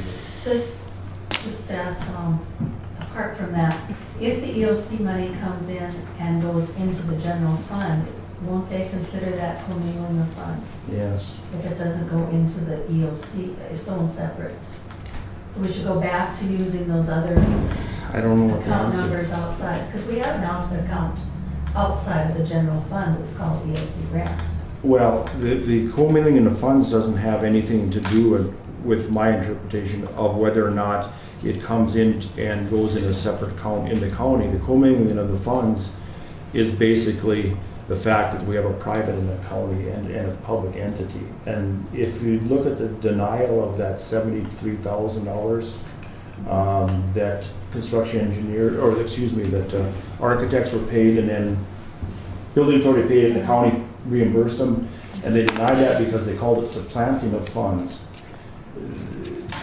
But this is a different question. We need to find out from DES what their perception of commingling is. If that is going to be it going into our general funds, then we can't do that. I mean, we have to put it in a separate fund. I think when they talk about commingling, it's a commingling between a private and a public entity. No, That's what actually- they're talking about. No, actually, there's two types of commingling. Mhm. Okay, the biggest one is probably you talking about, is they don't want that to happen. Yeah. But the second thing is they're saying, we want to see where our money was spent for our stuff. Mhm. Now, if you have multiple sources of revenue, and let's take the building authority, okay, so we don't get tied on it. If you'd have had a yes vote on the bond, okay? You'd have two funds. You'd have a bond fund that builds the non-EOC portion of the cost. Yep. And then you'd have this other fund called EOC. So the cost of the EOC would be split into two funds. If they said, if you put the EOC grant with the bond money, we consider that commingling. That's their definition. It's not like it's logical. And I know you, well, I have to chastise you, John, for thinking logical with governmental accounting. I cannot do that. Get that logic brain out of it. So they're worried about how do we know our money was spent on our stuff? Yep. And the word commingling is what they use as their baseline. And their answer is, you keep track of our money separate, and we're happy. Now, some people go to the extreme of, like USDA makes a city set up its own checking account for its project. Even though they can show its own fund and manage it, they're that anal to saying, you're not gonna mess with our stuff. Mm-hmm. And you're gonna write a check out, and if you have to write two checks out to that vendor, that contractor, so if it's an industrial builder, whoever, you're gonna write out 2 checks. You're gonna write one of our checks, and you're gonna write one of your checks. And that's how they say, no, these are not commingled. You go, are you serious? You tell me you guys can't figure this out? They go, no, we can't. So the commingling, that's what Connie's talking about. They're saying is, we want to see our expense put in our fund, and that's it. And that'll be easy to do once they tell us the money's coming. It's just a matter of 5 minutes Well- creating a fund for work and where to put it. But that's why when I talk about these options, then the one sheet I handed out, and you're saying it's a manipulation, I understand from your perspective how it's unpleasant. And I totally agree it's not pleasant. None of this has been pleasant. I mean, from the time they turned the first spade of dirt, there hasn't been a pleasant issue with it. And I totally agree with it. My answer is you say, okay, if they're gonna throw that up as a roadblock and say, well, you almost had it. Oh, you were so close, but no, you did it wrong this way, so we're gonna take it out. And that's kind of what they're doing right now. They're kind of saying, you know, that whole supplanting, this deal about timing, they're going through all these issues, and, you know, you could argue about application-wise as opposed to approval-wise, and you go, you know, we can play these games, but in reality, you get this huge bill called construction engineers and this huge bill called craft architects. Yep. And in all reality, 99% of that bill will be covered by those 2 things, so all these other things on the side are just peripheral. And you go, yeah, they didn't like this bill, and they didn't like that bill, but in reality is the cost of the building itself, core cost of building it and doing the architecture work for it, it's going to get you the grant. Okay, so and use the in or out based on whether they accept that.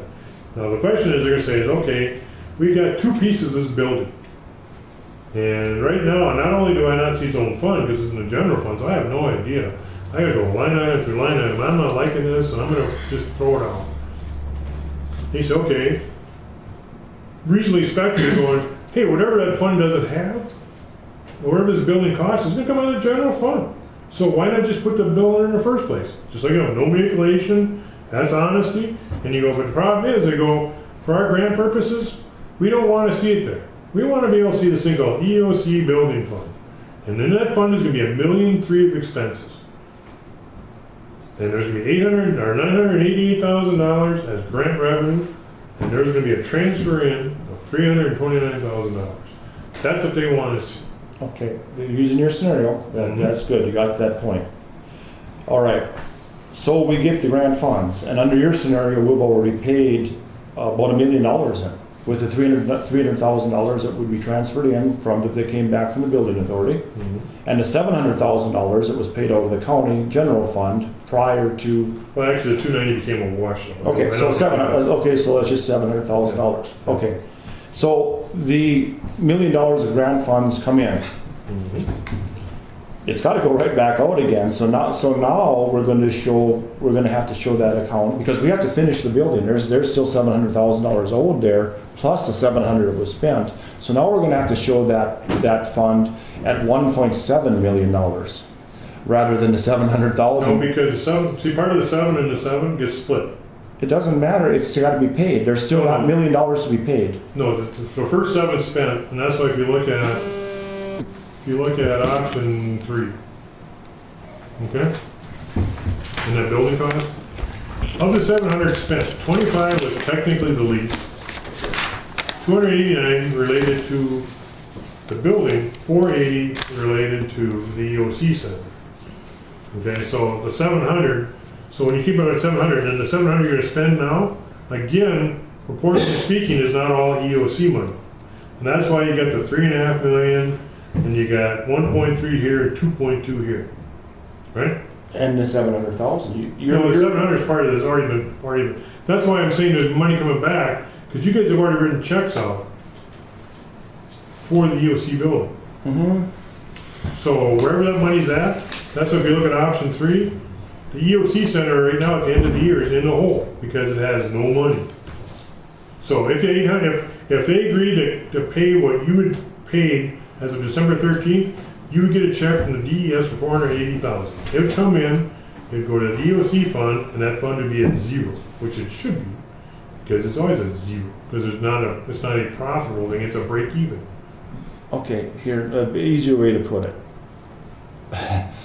$700,000 has been paid so far out of the county. Right. We can agree on that. Yes. Okay. For both pipes. Both pieces. 700,000, okay. 1,300,000 is the grants portion of this. That's $2 million, 700 plus the 1.3. Good. The bond portion of this was $2.2 million. Yep. It's 4.2. No, it wasn't. Well, it has Yes, it is. Wait a minute. Go start with. All right, $700,000 that's been paid that wasn't part of the project. No, it's part of the project. No, it's part of the project. Listen, it's okay, it's been paid, let's say it's part of the project. It's been paid, $700,000. Mhm. 1.3 is gonna be part of the project when it comes in. Then you take the 700,000 from 1.3. No, listen now. So the 1.3 comes in, well, because if it comes in, it's going back out to get paid for the project.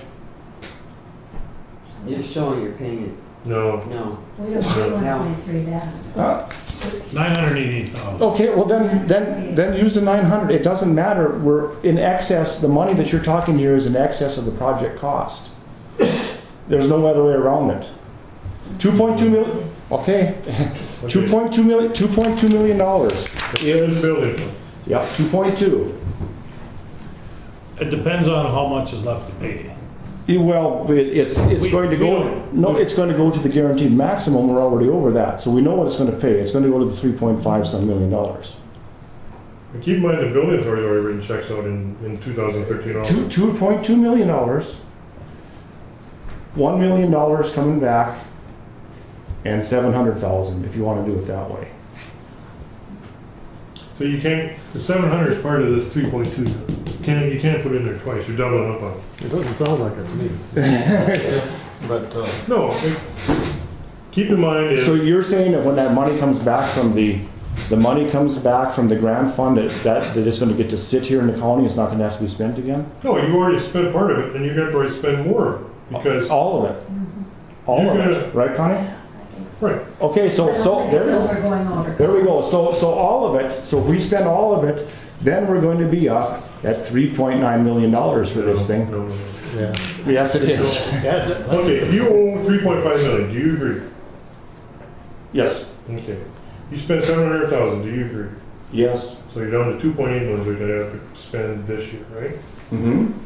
2.2 million of it's gonna come from the building authority, do you agree?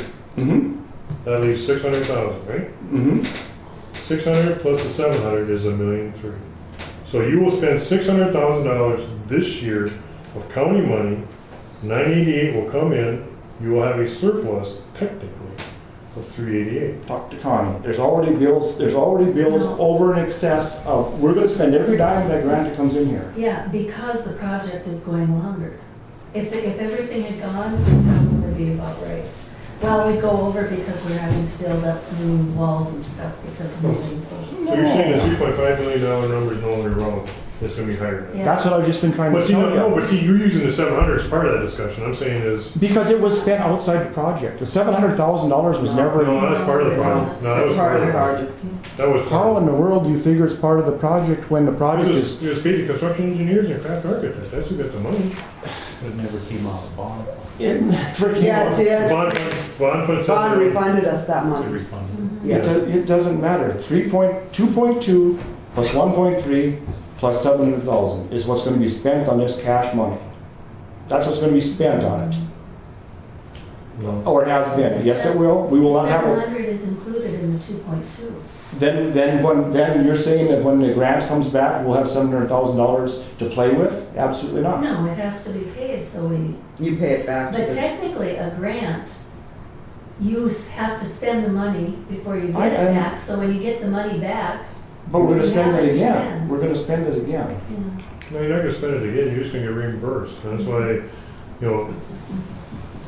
We wrote a check for $700,000, gone. Okay, the check for $700,000 is gone. The check for $2.2 million is gone. Not gone as of December 31st. Okay. It's going to be gone in this project. The 2. But we still owe them money over there. Listen now, the building authority is going to spend the 2.2 million. They already basically have, right? No, Not quite, but I need to bring it Close, up. close. Yeah. Okay, let's just assume they're going to How spend. much of that $700,000 was reimbursed by the building authority? Everything but 290,000. So 400,000, What do you owe construction engineers right now? 550,000, I think. That's what I said. So, you write a check out for 550,000, and they owe craft, no, whatever craft charges is gonna be above that. So the 600,000, if you paid them now, you'd be even, right? No.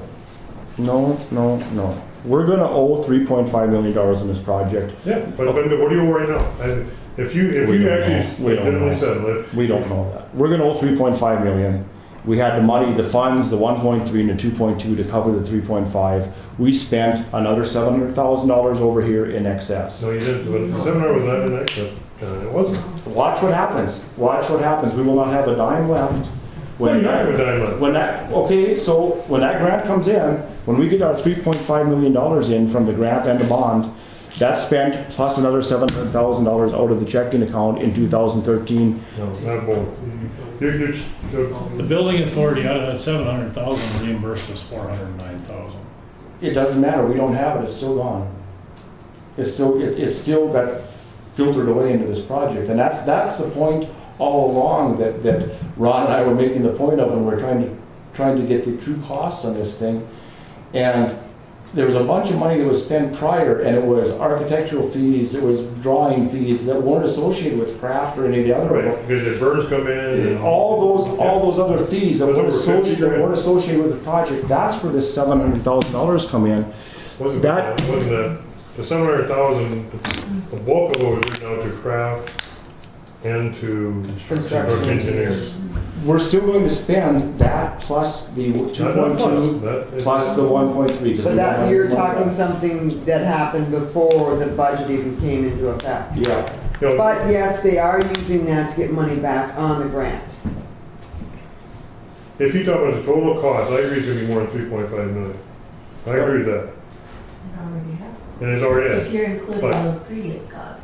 Well, I mean, it's still part of the project. Right, no, and I'm saying, well, it could be it might be 3.7. no, it'll be 4.2. No, it won't be 4. Now, when you look at the total cost, Well, because you are including construction engineer bill in here and in here. And it's both, you can't have it in both places. You're only gonna pay them guys so much. If you had an open-ended contract, I can see what you say, you know what, we're gonna have to pay a ton more because of the change orders, da, da, da, da, da. But they said they guaranteed you a $3.5 million contract, which, is that what I understand? 2.9. Or whatever number but it is. 3.5 wasn't the total cost of this project. That was all that was revealed. The total cost of this project was all hidden within these other costs that were paid out of the county, out of the general fund, But over and above for the cost of this project. That's the it's not total gonna be cost. 700,000. Well, when we always contended, and I think it'll prove out, that the cost of this thing was $4.2 million. And that was for a long time. I'll show you where we did the figures on it. And I think your numbers prove that now.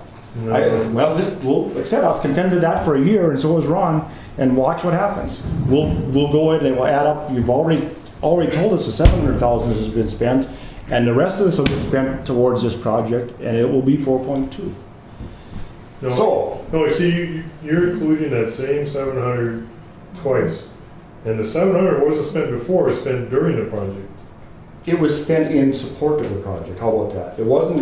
I can't include in the 3.5. It was spent over and above the It wasn't 3.5. spent more than that. Because craft architect's bill and construction engineering bill is what you need to get to the 3.5. Well, like an example might be the tree removal. I mean, that's part of that So, that's what I 700,000. said. I think you might be, I'm thinking it'd be a couple 100,000 over. Okay, at least. Oh, yeah, at least. At least. Right, and if you look at, and again, when you include some costs that didn't result in anything, all the planning stuff.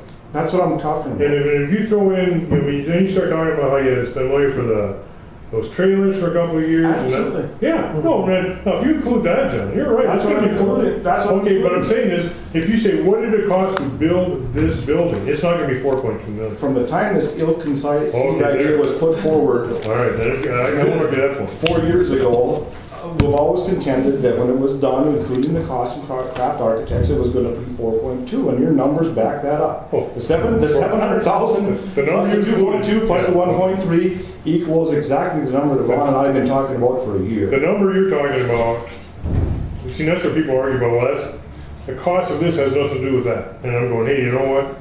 From your perspective, if you say from day one of the mold issue, then, yeah, you'll be close to that And then if you want to add But the the cost of the 25, building itself is gonna be if 3.7 you want to add the million. $25,000 a year in the trustee fees for 20 years, that's another cost of that. So that's $4.7 million. Plus 500,000. Yeah, 4.7 million. And we said that, that's all been laid out. For all I'm saying, making a point is what's been said before is being proved out in this audit, that this project was put forward as a farce. It wasn't, the true cost of this thing was never put forward, and that's the reason we're all sitting here. And your numbers prove that out. And the thing with the word true cost, being an accountant, I love numbers, but when I see people who say, well, you gotta include this or that, and then they get more of an argument about that rather than what it costs to do something. So, no, but if you say total cost from day one, and you throw everything in, I'm not gonna argue your numbers at all. But if you say this building, cost of this building is gonna be 4.2, then I'm saying you're wrong. Well, the total cost from day one or part Okay, of the new courthouse. that's where we're different, because Anyway, it don't If you matter. agree with that, they would have, It don't matter. yeah. so, It ain't done. We'll know at some point what it costs. Let's talk about what we came here to talk about. Yep. okay. So, but I mean, your choice is, if you look at those option page, you can decide what you want to do, and again, that doesn't make any difference to me, that's what I made the point when I started was, you want to include in the general fund, it's a single line, a single page. Maybe we should take a break and then have you go through the four options. I got it right here. Oh, yeah, so you can flip. Yeah, I make a motion to take a break. I second the motion. We moved and seconded that we take a 10-minute break. Aye. All in favor, say aye. Aye. Opposed, same sign. Motion carried. I can only take some.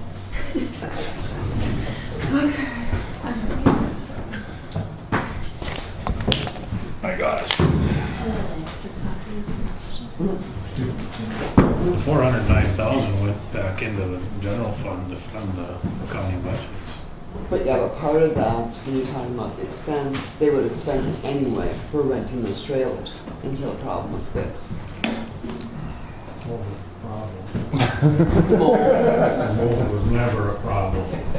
Well, No, again, whatever baseline you start from for a cost, that's where it goes from. And if you think, Well, mold wasn't a problem. I know. In this courthouse, and there's no reason to build a new one because of mold. Never was. thankfully, I don't have to deal with building this, I'm glad about that, because those discussions, man, I could not argue either way, because I'd have to rely on some architect or whoever would say, Rely on the mold report. no, but I say There was that's, no mold. I can make decisions. and those things, thankfully I can avoid. But you're right, that they're absolute items for discussion of, was this cost necessary? And you have to either go from the premise it was or it wasn't. Yeah, another question, actually, for you. You said there's two entities involved here. Yeah, legal entities. The bond issue doesn't cover the county facilities, does it? What do you mean, The cover bond the- issue covers court facilities. No, the bond issue, Covers only the court, not the county offices. It doesn't cover the county offices. So you have These are three kind of- entities. You have three entities. You have county offices, the county agent's office, the rest of the offices. You have the EOC, and you have the portion that the bond issue is paying for, which is the section of the Century Code that it provides it's going to pay for. Courtroom, court facilities.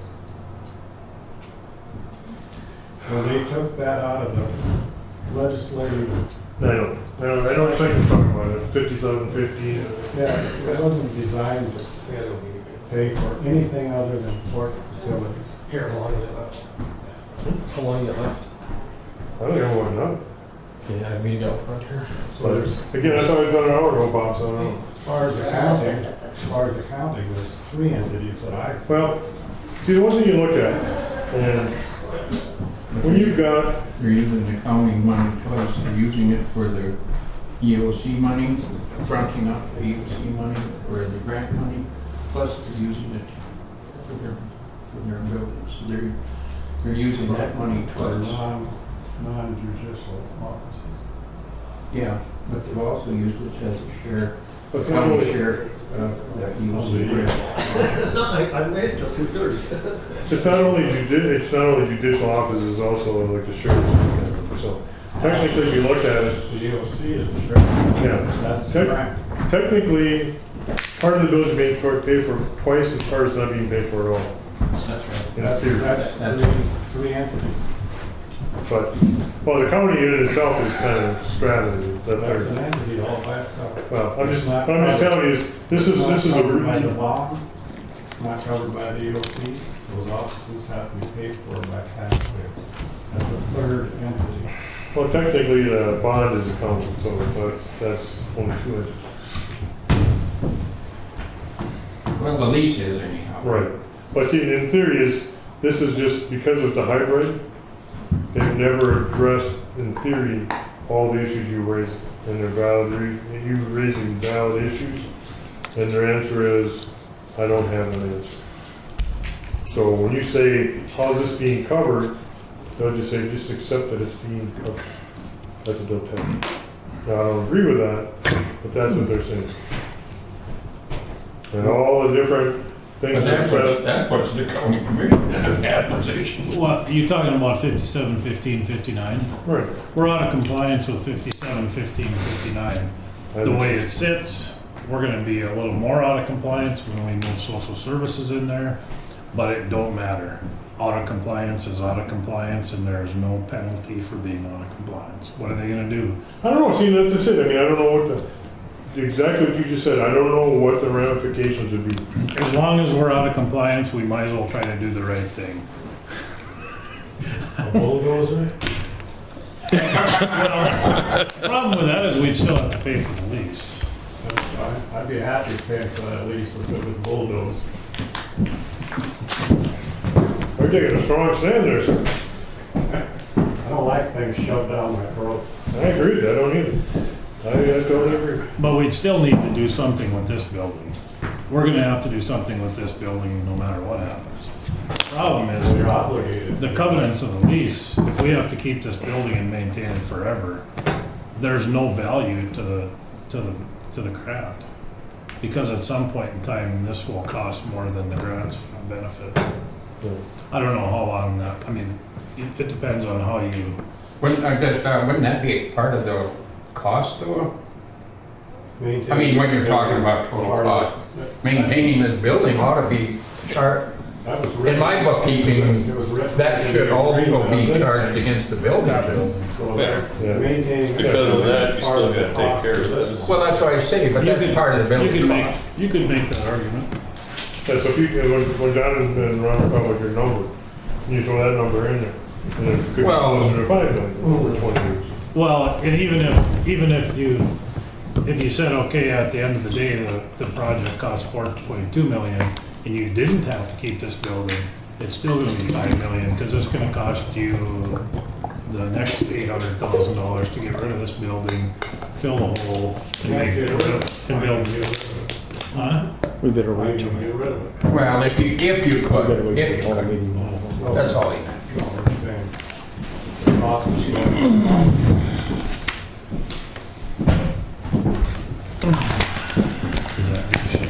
The cost of maintaining this will strip the value of the grant eventually. Yeah, and It's that's, almost time. yeah, the honest discussion was, is it worth tracing any, was it worth chasing? Yeah. And that, you know, when you know, if you get $3.5 million, $3.5 million. Let's call the meeting back to order. We're having discussion. It's 3:05. Okay, so if you look at that option page, and again, this is your choice, and I think within reason of moving things into funds, John, I don't think it's manipulation, but I know I understand where you're coming from. Option 1 says we're gonna short the general fund, and then when Connie made her point, when she talked about it is, does that violate, Well, not direct, when you say throw everything, what do you mean by everything? anything that relates to the building, right now is in the general fund. Just There's no separate fund. So use we, the courthouse fund that's in the general fund, Ron. Courthouse I department. mean, this is kind of, as is the option. Currently, we are doing Right, option one, and right? that's an option. That's what, I didn't say, you know, I didn't come out and say you guys can never do this. I mean, this is Right, your first but option. just so we all understand, Yep. this is as is. As is. This one. And you have backup on where that 539,000 came from? It's a reimbursement from the building authority fund. Bank North Dakota. Right, Bank of North Dakota. They- Reimburse you for, you wrote a check out to construction engineers for 400 and some thousand. I don't, Building authority wrote you a check. I never saw a check from the Bank of North Dakota for 539. No, it's a couple checks. You got reimbursed for a couple of I different remember things. one, was there, You got a check for 49,000. I don't know, I guess I'd have to add them up, but. Yeah, you got a check for $49,000 and that was reimbursed you for the bond issuance costs. So you had to pay, you know, the bond, legal person, all the other happy costs. That 50 grand of your cost. I mean, you want to add another cost in, John, the net cost of, you don't even get 2.2 million. You don't even get that. You got, so I mean, 2.1. yeah, so I mean, you already lost on that, so. $70,000 was Yeah. the initiation fee. of the Right, project. so, but I mean, so what you got reimbursed on was, you got reimbursed. So, From the- anyway, this is all Bank of North Dakota checks written through the Griggs County. And they add up to the 539,000. No, part of that is the 170 coming from the other funds. So when you transfer money in from the insurance fund and. from Roofing. the- So that's part of, that's part of the That's revenue. part of the 509, so that's. Revenue in here, okay. Yeah. And then the expense, 794,000. How did you come up with That's that? construction engineers, that is, you know, and that's when I gave you detail last time on that. Yeah, I mean, I still can't remember the county writing a check to construction engineers. What you did. Okay. Yeah, we do. And you have to check out the craft architects, a couple of checks of craft architects. So, I'm saying, see, technically, in reality, you could net those for the books to say that really, if you got reimbursed 100% for the bond cost, there was no cost to the county. So you really shouldn't, you can't show it as a revenue expense, you can show it as nothing happened. Kind of like you do with the school tax money and all those money. But for what purpose? Well, to say, in all reality, you didn't make money, you didn't, just like what Ron's talking about, you didn't get money, you actually got reimbursed.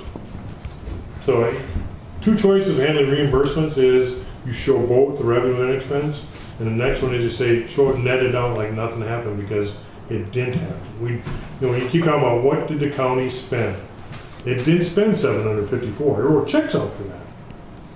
But it didn't spend it because you got reimbursed at 500,000. Your net cost right now is 255 grand at the end of last year. At the end of, well, there we go. At the end of last year, I was There we keep go. things in perspective. I know January and February, March, Okay, things happen. okay, let's just make that, we're looking at this for this 1 year, and that's probably where we're having the problem here. Yeah. I'm looking at it from a total cost Right. from 2011 Day one. to the end of 2014, maybe into 15, what's gonna cost us. Because this money that we reimbursed for eventually went back out or will go back out towards this project. Right. Okay. Okay, see, that's, yeah, so I've got to deal with the piece that actually happened with the checkbook, and you're dealing with the project. So, okay. We're gonna stick to 2013, that's why we're here today. Yep. That's all right. So option one is all that stuff shows through there, and so you got revenue in the general fund from building authority, and you got revenue in the general fund from other funds to pay their portion of the 290 they say came up with when you wrote the check out to the building authority in the first place. So option two says all we're showing in the general fund is a portion of the 290 that it agreed to pay. That's 160. $25,000 was a payment on the lease bond. $769 was the actual construction cost paid to construction engineers, craft architect, City of Cooperstown for permits, all that other happy stuff. So we still say to 255, but in this scenario, the general fund doesn't go 255 in the hole, it goes 116. Option three is we keep DES happy by having two different building funds. We have a building fund and an EOC building fund. And in that perspective, we will submit a bill to them saying, pay us for part of that 480. Again, as of December 31st. Still at 255, but then you can see that, in theory, the building fund is making money right now because they got reimbursed for costs that it didn't have to pay out because the portion they paid out was for the EOC center. And the building authority in the bottom still wrote checks out. So you can still see that they wrote checks out in addition to you guys writing checks out. So they wrote checks out to you, and they wrote checks out to construction engineers and craft architects. And the fourth option, what you do is you'd say, we're gonna treat the building authority as part of the county, so all the reimbursements back and forth disappear. I'm just showing it. All the reimbursements disappear. You say, we spent $480,000. The building authority has $1.6 million on hand at the end of last year because they paid for part of the EOC building cost. That's just, Yeah, well, I mean, of course, building option 4 flies right in the face of the law because the county didn't have the authority to levy the tax. So that's gone. Option three is the same reason the county didn't have the authority to levy the tax, and option 2 has to go that way too because they didn't have the authority to levy the tax. The reason it was done option 1 is because that was the only legal way to do it. Because yes, it is. No, it isn't done. Yes, it is. Yes, it is. You cannot have those, you cannot have that $2.2 million or any portion of that coming into the county because that has to be private, because the citizens said, no, you cannot levy tax. It was done specifically that way for a reason. That's why they paid lawyers a whole bunch of money to invent that whole scheme, and that's why they stuck to it. I can't go back and second guess and tell them the way it's supposed to be done. The EOC Center has nothing to do with $2.2 million. Do you agree with that? But if the building authority sends us money, where does that money come from? It comes out of the $2.2 million. No, but it reimburse you. Wait a minute. Where did the building authority get their money? Answer the question. From the bond issue. Very good. From the bond issue as a private entity. If that money comes back to the county, we effectively stepped around the law of not being able to levy tax without the consent of the people. And it's that simple. That's why they did it this way. That's why we have a 400-page agreement between the building authority and the county, was specifically to get around this issue that you're trying to put us back into. Then we will be levying funds against the will of the people. Because any of that $2.2 million comes back to the county. It's separate because it had to be separate. The whole purpose of this exercise to get it over there and have the building authority was to get around the county spending public money because they couldn't. They were told not to. But he's trying to provide a mechanism to handle the grant, not the bond. Yeah, It doesn't matter with bond money. That money, if we show that money coming into the county coffers, that has to be remain Technically, private. you're showing it right now, John, in the general fund, because that money went into the general fund. And it's part of, and that's what Ron's talking about. If you look at 539, technically now you're in violation if you want to say that term. Because you have building authority money in the checking account of the county. I agree we are in violation. So But it's not in violation of an accounting practice, it's in violation of the damn law. But it's in there right now. I know, but it's in violation of the law. It's in violation of the whole purpose that they created this thing. If I go and vote to fix it, to adjust it, to make it in accordance with the accounting practices, I have violated the law. I have taken that money and brought it in, public money, into the county coffers. It was done that way for a reason. I agree it's not right. Option 1's already doing that too, though, John. I know it is. So to sit there and you might have put an X on option 1 too. Absolutely. So the fact is, I'm not going to be complicit in someone else's crime. no, That's what it boils down to. This was a crime. And when this all gets said and done, that will be proven out, in my estimation. And I'm leaving it exactly as they did it. I don't know what their motivation for it was, but I'm certainly not going to second guess what they did. And we caught up in this We whole already thing. moved that fund, didn't we? yeah, you did. So you guys already did change it. So we moved it from a separate fund into the Yeah, general. you did move it. So you did move, so you did change it. All he's saying is he thinks it would be better off back all as its own fund. The fact that it was in a separate fund before, as was a general fund, Doesn't change it. doesn't change anything. Yes, it does. No, it doesn't. Yes, it does. We didn't move any, we took money out of the general fund. We didn't take money out of that fund, we took money out of the general fund. We went through the budget, the 2014 budget, not the 13.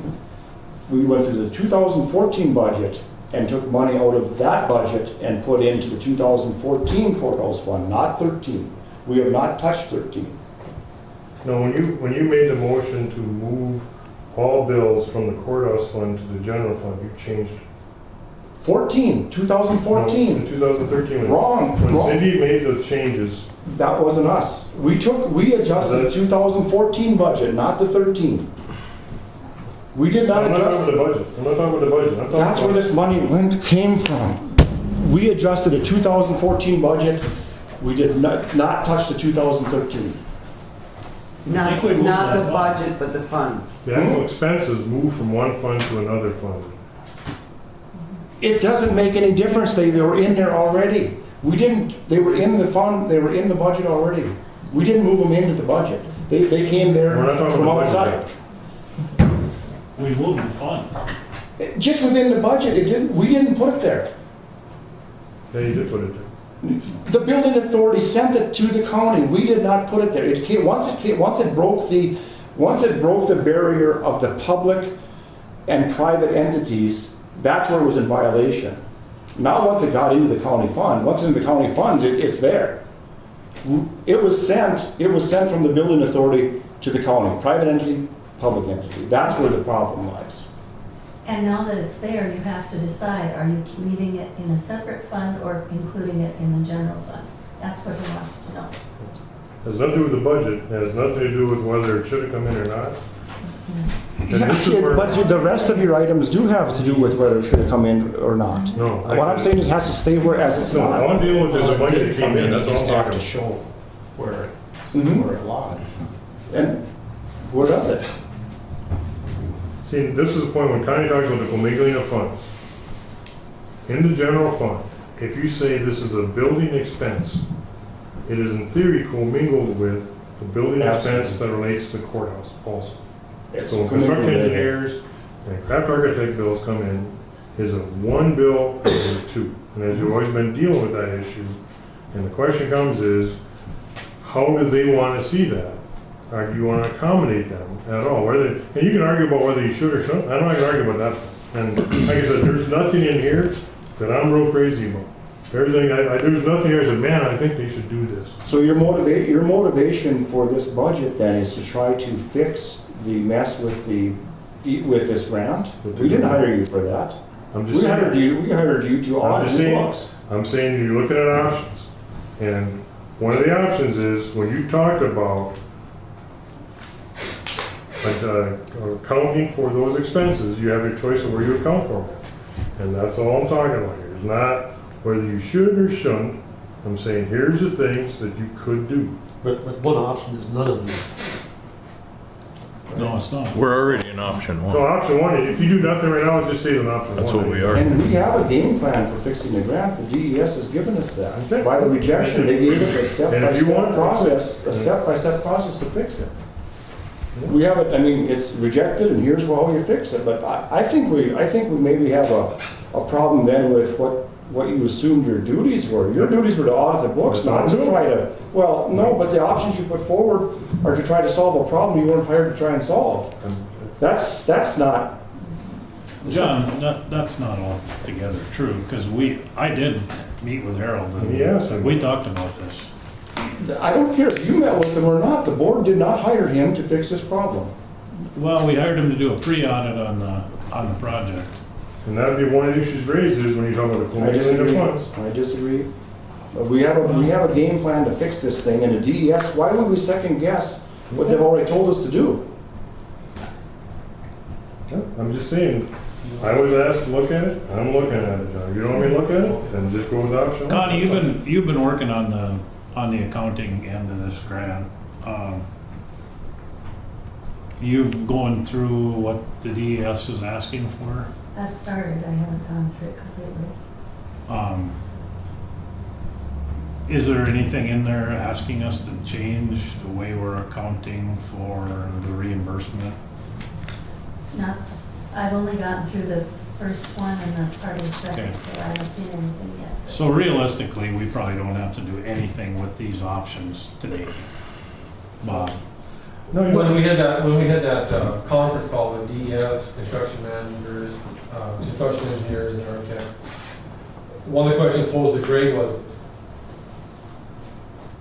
one answer to the co-mingling is if we have separate funds set aside, like they were outside of the general fund, that was something they wanted and liked because it showed a clear accounting. It was clear, absolutely clear. There was black and white lines there.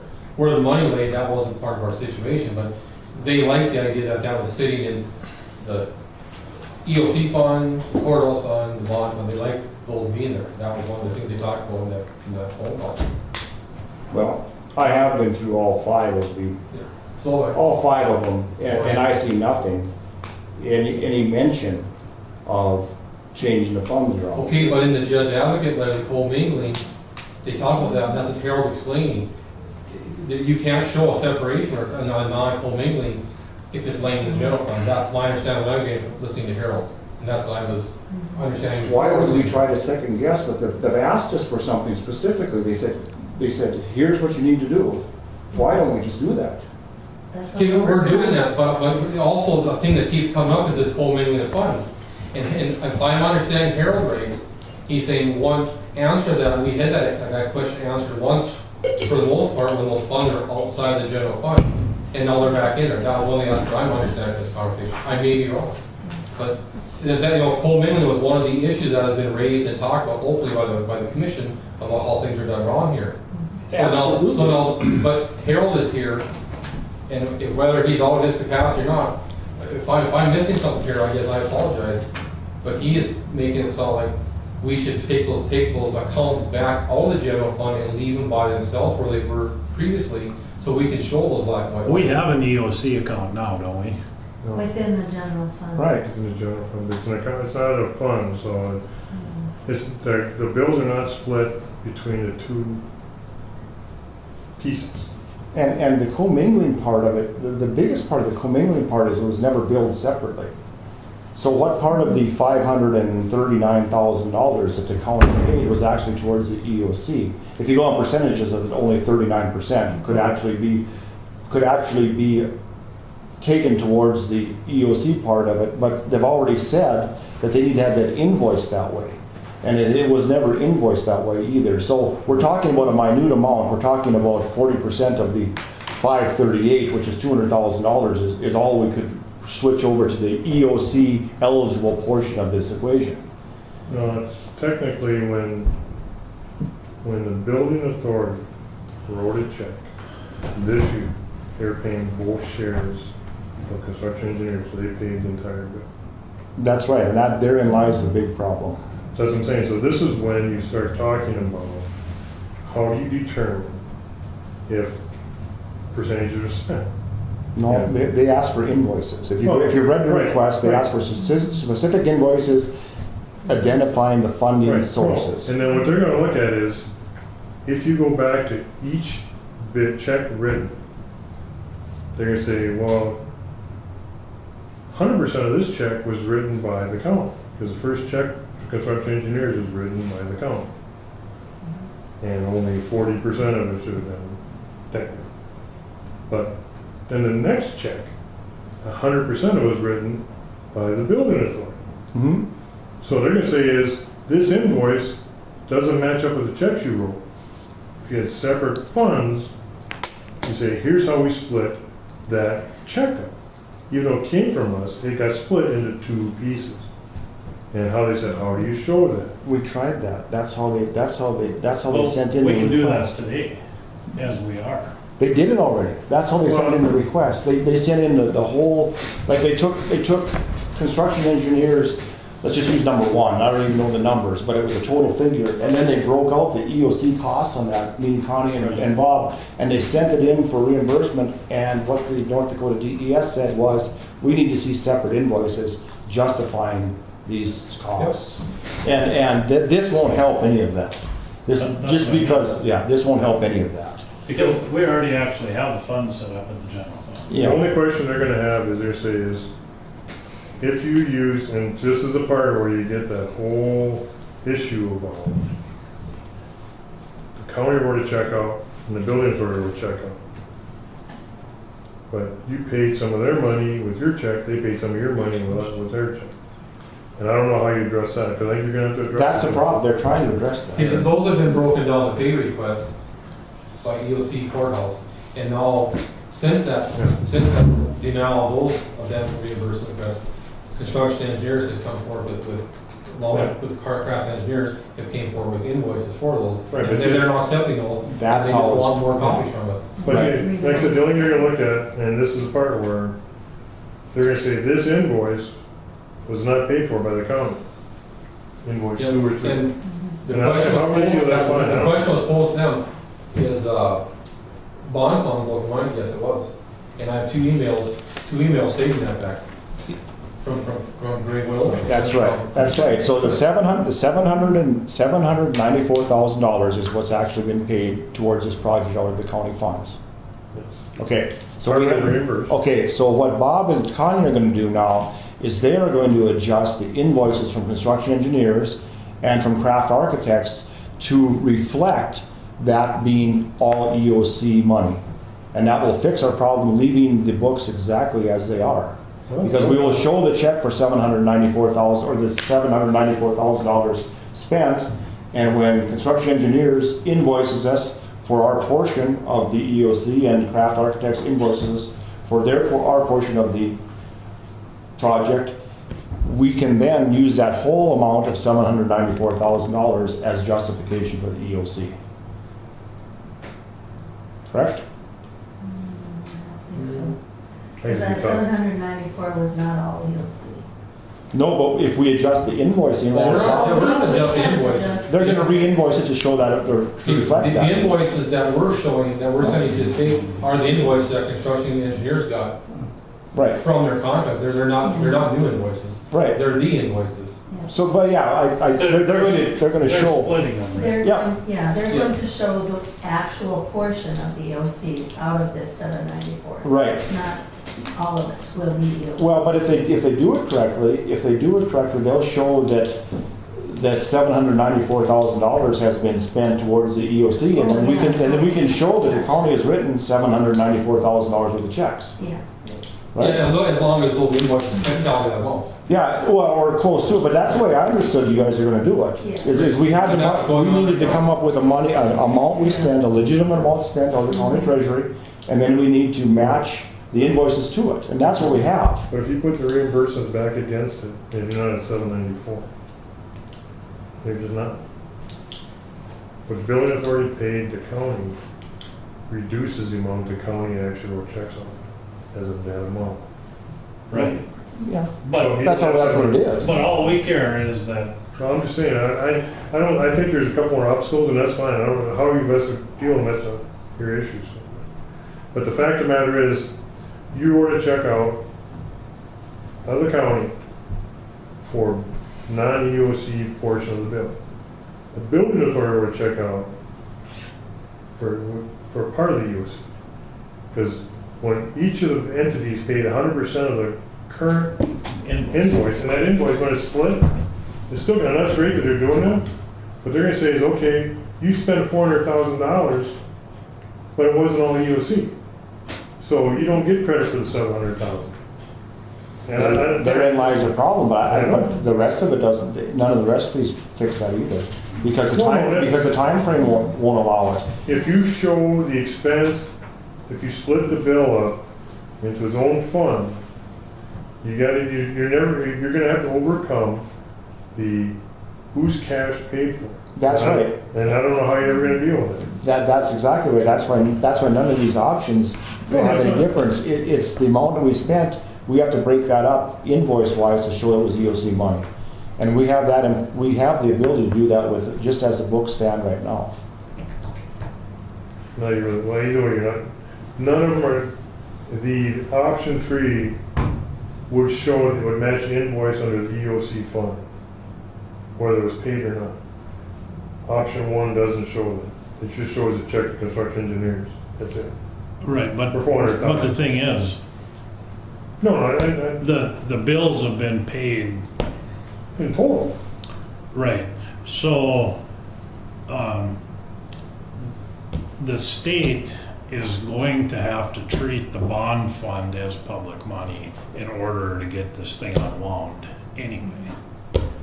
And they did email us Well, that and one- they indicated, But that one judge advocate's ruling doesn't look like you're gonna do that, is it?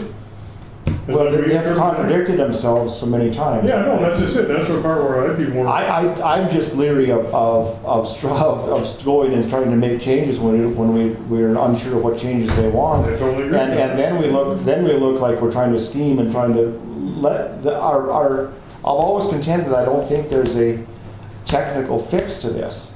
I don't think technically we can come in line with what they want. I think there's a political fix to it.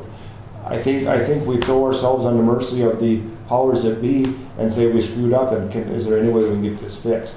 But if we start screwing around with the technical side of it to try and make it fit their agenda and we get caught at that, for sure there's no political fix to it either then. No, and it comes down to is if they say, we need to see this thing in that fund. That's the only reason I've thrown that out there, because I have seen in grant funds where they say, we want our own fund, period.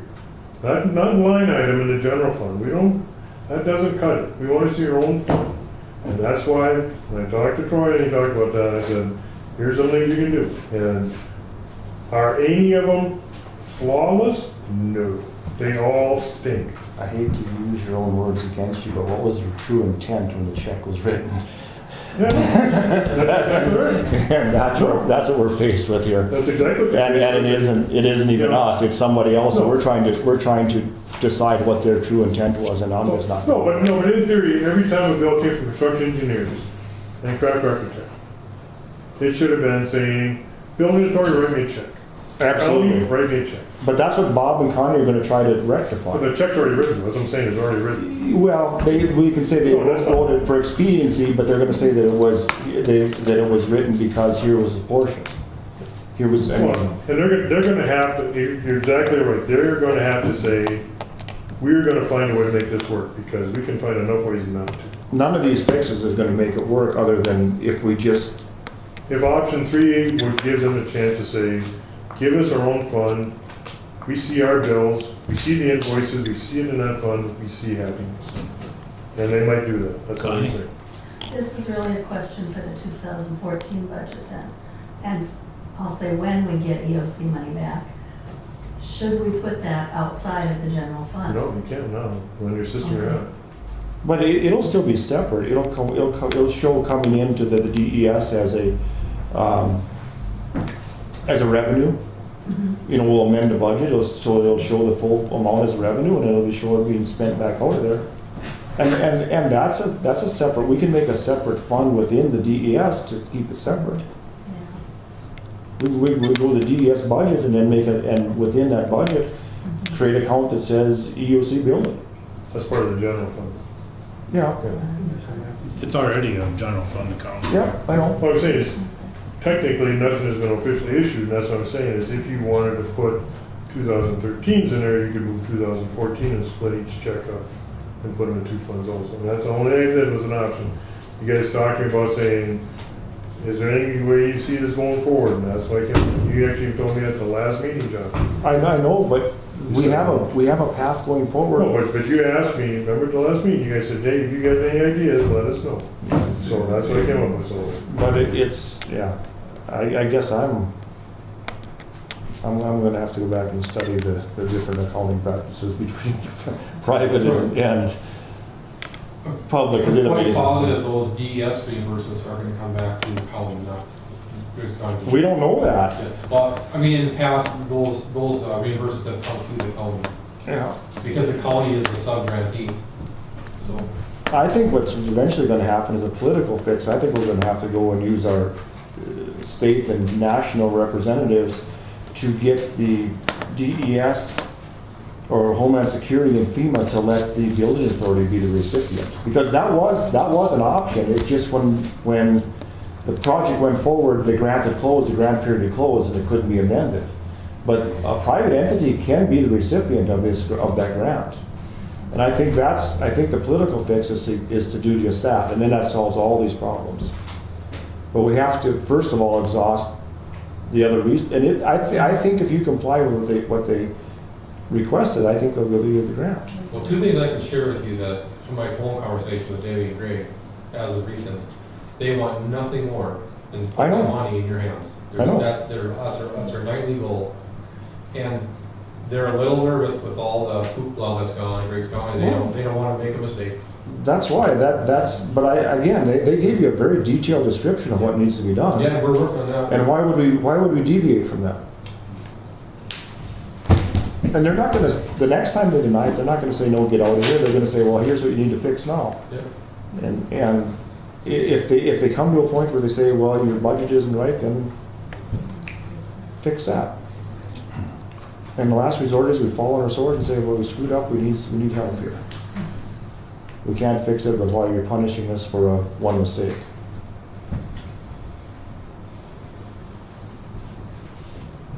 So I think John's concern is that we don't act proactively if we don't have a request by the DES to change what we're doing. But if they make their request, and that would be what they're talking about. And we can still do that in the future, Harold? That was my other question. Well, I mean, we're gonna approve your audit today, hopefully. if we approve the audit, we're not gonna do this later, right? Well, see, if you approve the audit now, you cannot set up an EOC fund for the bills you paid last year. Right. You can't. So then you say, so if they say you have to do it, I don't know what you do then. Truth. Because you're saying, no, we don't have an EOC fund, we have a general fund. They say, we don't like that, so we're not gonna pay for it. I mean, the path they're on, and like I said, and what John said is exactly right, the contradictions. If you pick today's answer, it's this, tomorrow's answer is that, the next day's answer is another thing. So your answer is, if you do it, is it gonna fix it? Maybe. If you don't do it, is it not gonna fix it? Maybe. You can't say no or yes to either one emphatically. So if you're comfortable in saying, this is a position we're gonna defend and we're gonna go from that, that's fine.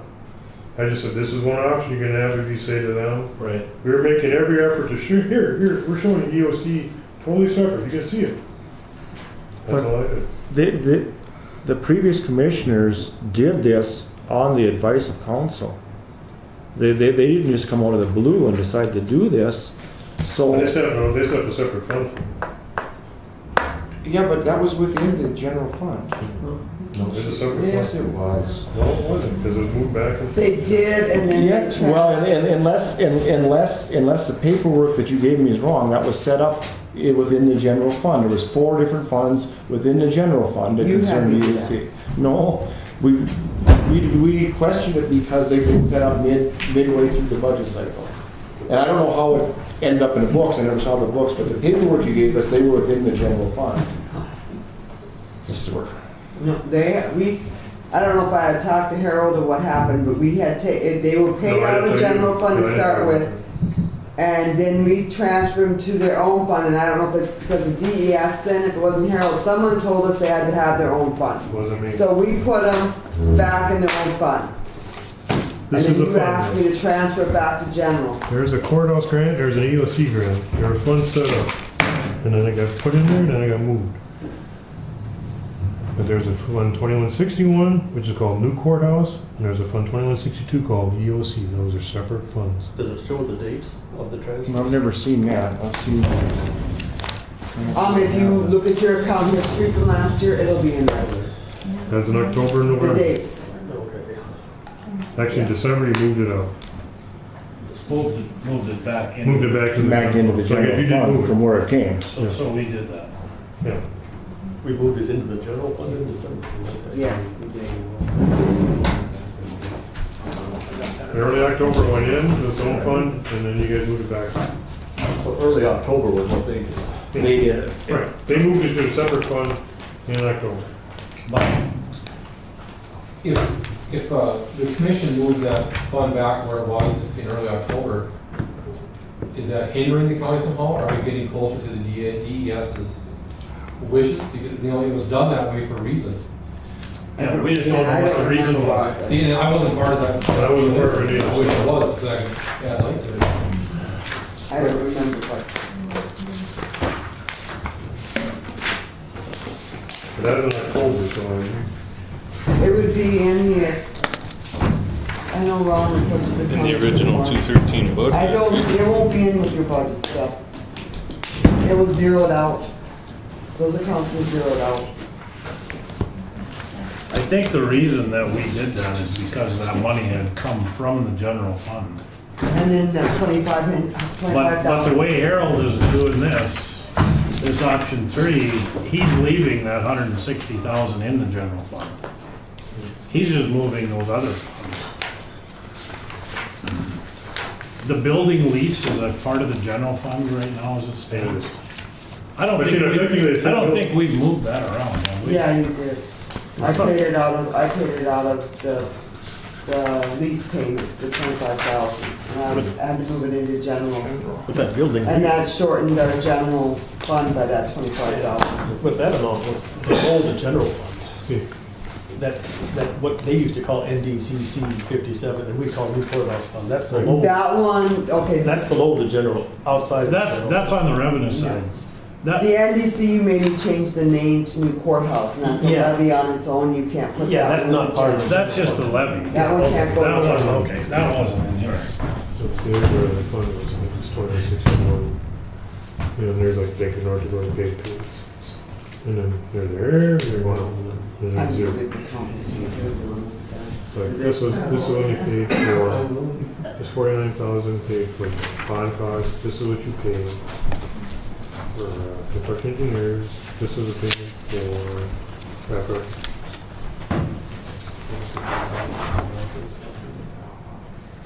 But, no, and again, Well, Harold, if that money was paid out of that EOC for the two funds before we switched it, so it was paid out of a separate fund. Because we didn't pay it, we never authorized paying it, so the money that went out was paid out prior to us coming on board. right, but it was put into the courthouse fund. No, there wasn't any money left. No, it was reimbursed by the building authority, so in essence, it became a zero activity, a zero balance account, but there was activity. No, we as commissioners never paid one dime towards this EOC, so any Right. activity was done. And we moved it out, we moved it into the general fund, so any activity took place when it was a separate fund. So there's no need to move, there's no need to change it. No, if you wanted the general fund, there's no need to change it, but if you say it was never put in its own fund. It was in its own fund, we put it back into the general. Right. But all the activity in an account was done before that, so it was done when it was in an account of its own. And it's fund of its own. As a fund of its own, because we as commissioners never spend any money on the EOC Right. or the courthouse. But the So whole we commission get, did. right, and we were the ones that put it back into the general, just the account. So any activity was done correctly, we're fine with that then. Any activity was done when it was a separate account. We just moved the name of it with no money into the general. And there was no activity after that. No, you reversed out to say there's no activity ever in any other fund in the general. General fund has 3 entries for every check. The check, moving the check back. So it'll come out, that's what's in the general fund right now. But there's an account that was set up as EOC, right? And then in November, and that was in place up until November. Yes. Okay, and any activity took place prior to November out of that separate account. So there's account activity. Yeah, that's what I'm just showing you guys. Okay, so it is so any. No, but then you moved it back, so it's no longer in that account. You zeroed it out. You said, get it out of there, put it in the general fund. You can't move history. You can't move history. No, that's what I'm saying. There's 3 entries in that deal. There's a check written, the check moved. So there's a check, a minus check, and a plus check in the general fund.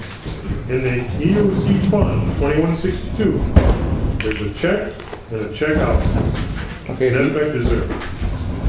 If you go back and look at those $794,000 that was. I guess what I'm trying to say is, in the year-end audit, shouldn't it reflect then 2 sets of EOC, bond fund, and courthouse if you want it, but right now, the EOC shows nothing. There's no EOC, because instead of showing activity and reversing activity, it showed zero activity, like never happened. But history shouldn't move. So if you have an account, and that account has activity, that activity should carry through to the end of the year. But when the plus and the minus both went against the same account, which made the account have zero activity. So you didn't show as a plus over here and a minus over here, as a plus and a minus to get to zero. But when you add an entry, it should be more activity, not less. Yeah. So, yeah, that balance may have moved up here into the general fund, It moved down. but the and moved up. history should still show. And the history is what we're concerned about as far as complying with the EOC. The way Cindy made the entry was, it was like in those two funds. That they Nothing never happened. existed. Right. But So- that, Yeah, there's zero. but that. That's not correct. That's not, Yeah, I well, mean, then that's it, if you wanna show it that way, that's fine, I don't know. if we did that kind of accounting at the bank, we'd probably get put in jail. Well, see, this is why when we talk about reimbursement, okay, if you get reimbursed, and the question comes is, if all you are is a banker, and it's an entry, and you got, the check comes in and goes out, like Connie stuff. When Connie writes a treasurer's check, she goes, give me a check, I'll write you a new check. I understand No, that every transaction has to balance, Right, but the transaction still occurred even if you moved the funds to a different account. Or change the name of the account. It's still, the transaction still occurred, had a date when it occurred, The and an history amount. still exists. if you want, if they were netted, if you wanna show a gross, we can show a gross, I got no problem with it. Because my point is, Harold, with that said, that history should still follow through to the 12/31 or whatever. And if we decide now to move those funds back separate from the general fund, nothing has happened in those funds since we've done that. And we don't have to move them back. The activity, what they're worried about is the activity making sure that it was kept in a separate account. So the transaction date will show that it was out of a separate account. It ought to. Yeah, just because you change the name in the fund doesn't mean that all the transactions took place one day at the end of the year. There has to be an ongoing. This is the funds, I can't balance. find it in the general yet. I was looking, here's your new courthouse. Do you agree with that? Well, see, the one thing you're looking at, and again, the problem you have is you can't guarantee you're gonna please them, because how they wanna see it, who knows? But I mean, if you wanna show that stuff, Yeah. show those two funds, They don't look the same.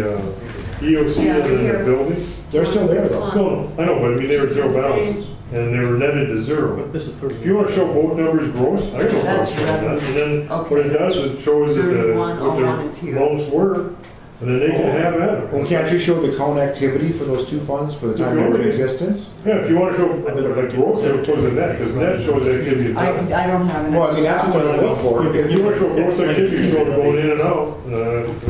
Well, that's what they're looking for. They're looking for in and out of a separate account. To me, if you think if you think they will be more comfortable with this method, number 3, then I think you can show them that existed at the time of the activity. If in fact they're satisfied with that, then before we do anything further, maybe we should consider moving those accounts back to separate accounts. There's nothing in them. I know that. And there was never any transactions to do with the EOC when they were outside of that account. Yes, there was. No, there wasn't. We never did nothing. We moved them, we made them separate, and we've never sent one dime to the No, EOC. that's what I mean. The account activity occurred while they were outside the general That's fund. right, and that's, So if they're happy with that and they approve our next step in the process, then we maybe should move them back. I mean, and in fact, that is how the previous commissioners had it set up. So we're not but there's nothing to move back. Well, you move both back, you move both the revenue. You just move the expense back. funds, the accounts. You showed 794 in essence twice, in the general fund and in the EOC fund, and that's what you did. You showed it here, you showed it there, then you showed it back here. And if you say you wanna show the activity, then you'd show basically 794 in both funds, in revenue in I both guess I'm funds. missing something. And I was under the impression that those accounts just became dormant, and that we just started a new fund in the general called No, that wasn't, courthouse, huh? that wasn't the way it was done. Well, that was the intention, because all the funds that we moved came from the general. We couldn't move it outside the general to a separate fund. That's why it was done that way. So what we're talking about here is just a misapplication of how the account was labeled. Well, I see, the only, and what Troy's talking about is saying, if you show this courthouse as a fund, and the general fund, and the courthouse fund is zero. But what's done is shows the expense in there, then at least you can say, hey, we can make it, no, right here, see this fund, let's got this in there. At the time the transaction took place, it was outside the general fund. Yes, that's the same, but what Troy's saying is he wants to show both in that fund. Show both the expense activity, and then the money comes from the general fund to cover. I think you guys are cross-talking again. Yeah. I think the funds that the city had in place should stay in place right up until the time we quit using them, and then we should just add the other fund to the general fund. Because we didn't, then that solves the whole problem. The funds that were in place just stay there. Now, don't change their name, they just came, they were. So that courthouse fund and the EOC fund, you want those funds to stay? Yeah, we didn't, they were there. Yeah.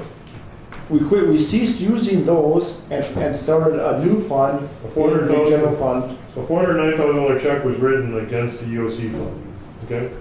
You're showing them, the problem is about Harold's also saying you're showing them in two different funds then, is what you're planning on doing. No. You're gonna end up showing them in the general, and you're gonna end up showing them into those funds. Well, unless I'm mistaken, I don't following me? think we wrote a check to the EOC as when we were No, commissioners. you were checking out the construction engineers. Not us, So, yeah, I don't think. not us. I think that was the previous commissioner. That's, Oh, okay, So- you mean the county or you guys? No, but so we show it right up to the point where the funds quit going. You should almost let do the other, Yeah. just keep going on this one. You should table this for right now and then go back to it if you want to stay later. You got Bob's stuff, the OC, and I think we're talking about the same thing. I think we should be talking about account activity, and we can show where the checks were written and where the funds you came out. can in account activity, but in a way, if you show it in both, then you're showing it double. There's no. Because it actually is showing in general, okay? But if you show it in the other funds, then you're actually showing it double. No. That's why I didn't show it in the other funds. You got this fund down here by itself, outside the general. that's what I wanted to say. It wasn't. There's account activity in here It during was the year. Okay, Yes, well, see, there us, is a I thought comment. it was So the then, county is supposed to build it. Towards the end of the year, It's going to. we No, you guys never, right. we set up another account within the general fund. That balance gets transferred up there. From that point on, the activity from that account, That's right. Well, you're showing it double. That's what I'm saying. You're showing it double. no, you're not. No, you're. This, Activity in the this other- activity should stay with this old account. Here It has you- to. It is there. Here, you've got two checking accounts, and this one has a balance in it. You're using this checking account until September, then you decide, no, I'm gonna use this checking account over here. I take the money out of this checking account, I put it over here, and I start using this checking account. If you wanna go back and look at the bill you paid for September, you go back to this checking account and you look in the ledger, and that bill was paid out of this checking account. If you wanna see what was paid after September, you look in this checking account. This is the checking account that we wanna keep intact to prove that EOC money was spent out of the county, out of a separate account. We have that in place already. We have account activity for those first four accounts. Okay, we didn't do it that way when we transferred it up. We transferred as the account was spent here and here on those dates. That's not accurate. That's not accurate. You cannot just vaporize account history. Well, that's what we did. Well, It's still there. It's still there. We'll show both, that way you can. so let's have option 5. Yeah. No, and then you show those costs, and then you give them a copy of Fund 4162 and show it at your check construction engineer. Absolutely. Again, it's the two checking account analogies. It's I'll just, have to go that's back just all and works. change the budget then and add that in there. No? Nothing changes. You just wanted discontinued, you just continued using the, So she just needs to have a fund. Yeah. Okay. Just put the fund We- back in there. Right, we didn't have it in there because you add more pages to your budget, more stuff. So if you either wipe it out like it never even happened, and that's more or less what we did, or you put it in there and you add more pages on something that's not gonna, you either gonna use it or you aren't gonna use it. I want pages. Okay, then the budget's gonna have to be changed from last year. Yeah, I want pages. Because you can't wipe out, you can't vaporize an account history. It just can't go away. It was done under that account. It has to stay as a record for that account. Yeah. So we it was just a mistake in communication how it was supposed to be done. We'll fix it. Option 5. What is So you option? want to show this fund? Option 5 is basically, general fund shows expense, and it will show also Fund 21, 61, and 62, showing basically net zero activity. So you're going to add 2. Just leave those accounts in place in both places. But just show them But as show gross. Show 2161 and 2162 gross rather than net. Okay, I have to add 4 pages to my That's what budget. that's right. So, Then when they come and they want to see how, if we kept it as separate funds, Bob can pull it up and say, here it was. okay. And there was never a check written after we switched it to the general fund, so we don't have to worry about that. We never wrote a check after that so that we don't have to account for any money after it was in the general fund. It was all done beforehand. You see, I'm getting lost because we're actually showing that we spend it in the general fund, we're showing you're spending it in this fund. Right, and when you talk to them, they don't talk to But the you have general fund. income into the other fund. From the general fund. As you far have as income. they're concerned, Had its own fund. Yeah, they go- and they that's- go- every time you talk to those guys, But you're it's showing that you're fund. doing it twice. Yeah. Yeah, We don't care about our guys, general. and you're- Double work. Here's an easier way. If you pulled up the check, one of these checks that was written, if you pulled the actual check up, where would it show it was written out of? It doesn't show it on the check. But technically, I could show general fund. Why, but it wasn't written out of the general I fund. know, no, it was. No, it wasn't. Then it's moved over. Yes, He moved it was originally. Prove it. out of the general fund. No, it was not. It was Yes. written. It was written out of the special EOC fund when it was written. It wasn't written out of the general. Just the fact that we changed the EOC fund to the general doesn't change when the check was written. Well, I thought John was right, the money was outside the general fund at that point in time, and the check was written out of that fund. There was a lot of confusion when the check was written, Okay. okay? And I wasn't around, so I'm not gonna cast aspersions on it, but Okay, so then So the those. check was written out of the general fund then moved and to. then credited the general fund and debited the EOC Yeah. fund. And Okay. then you guys credited EOC and debited general. So there's no fixing it anyway. Yeah, you can show that you did that. We can show the gross amount in 2162 and 2163. Yeah, you can say, oops. Right, just by going back on the account history. Yeah. Yeah, I mean, there's no need to change anything. We just verify the account history. Well, you just have Well, to, I have to put a budget page in. the she has budget to show activate it. Yeah. both, 2 more accounts or Yeah. whatever. No, Is it just 2 or is it all 4? just any activity. Just the 2? Only 2 had activity, right? Yeah, but Yeah. see, it was actually, Yeah, only 2 had activity. Well, the general fund is the general fund. So it may be 3 if you're gonna do the lease bond payment one too. But I don't know if that, is the levy outside of the general fund? Yes. yes. So then the bond payment should be outside the general Should fund. have been, yeah. Okay, well, do we need a motion to, I think that should be moved back outside. Don't you, Harold? I think so, because it's part of it's right to the lease agreement, it says that every payment, that's the payment, first payment. You're gonna, okay, the fund then coming in December is gonna be in the red, you know. Correct. Yeah. As long as you realize that. Eventually, it will pay it off, but it will be in the red. Yeah, because you didn't have the levy the first year, it's the second year of the lease. Because your first year of lease, even though you're not in the building, was last year. But the levy's not gonna be as big as the bill. It'll never catch up. No. Don't you see your levies of 160? We have 27,000 in there right now.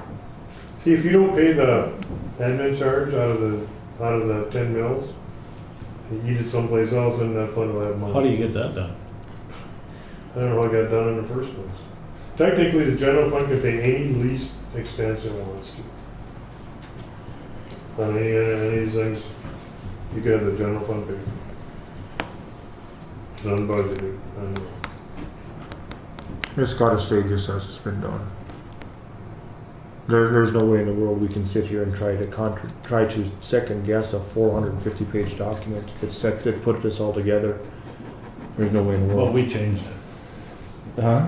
No, as far as that 25,000, why it was done that way. No, I'm not saying, I'm just asking him the mechanics of paying the bill, when the bill's gonna be bigger than the mill levy. That's when your land value goes up and your mill you hope levy, for it. I mean, you get more for the 10 mills. That's what you gotta hope for, and that's what they're banking on. Well, no, that's what they're saying is they aren't gonna do that, so it's like, I don't know what to say. No, what I'm saying is that if people, when you say they underfunded. Then we're acting like the school, we spend it before we have it, knowing that the valuations are gonna go up. The only problem is we didn't raise the value, we didn't do it. Yeah, that's right. So all of a sudden the answer was, oops, that's not the answer. It's still the answer. I know, I mean, unfortunately. It's still the right thing to do. Yeah. The right thing to do is spend less money. Yeah.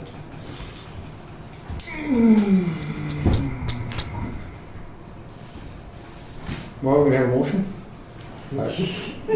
I can't make a motion.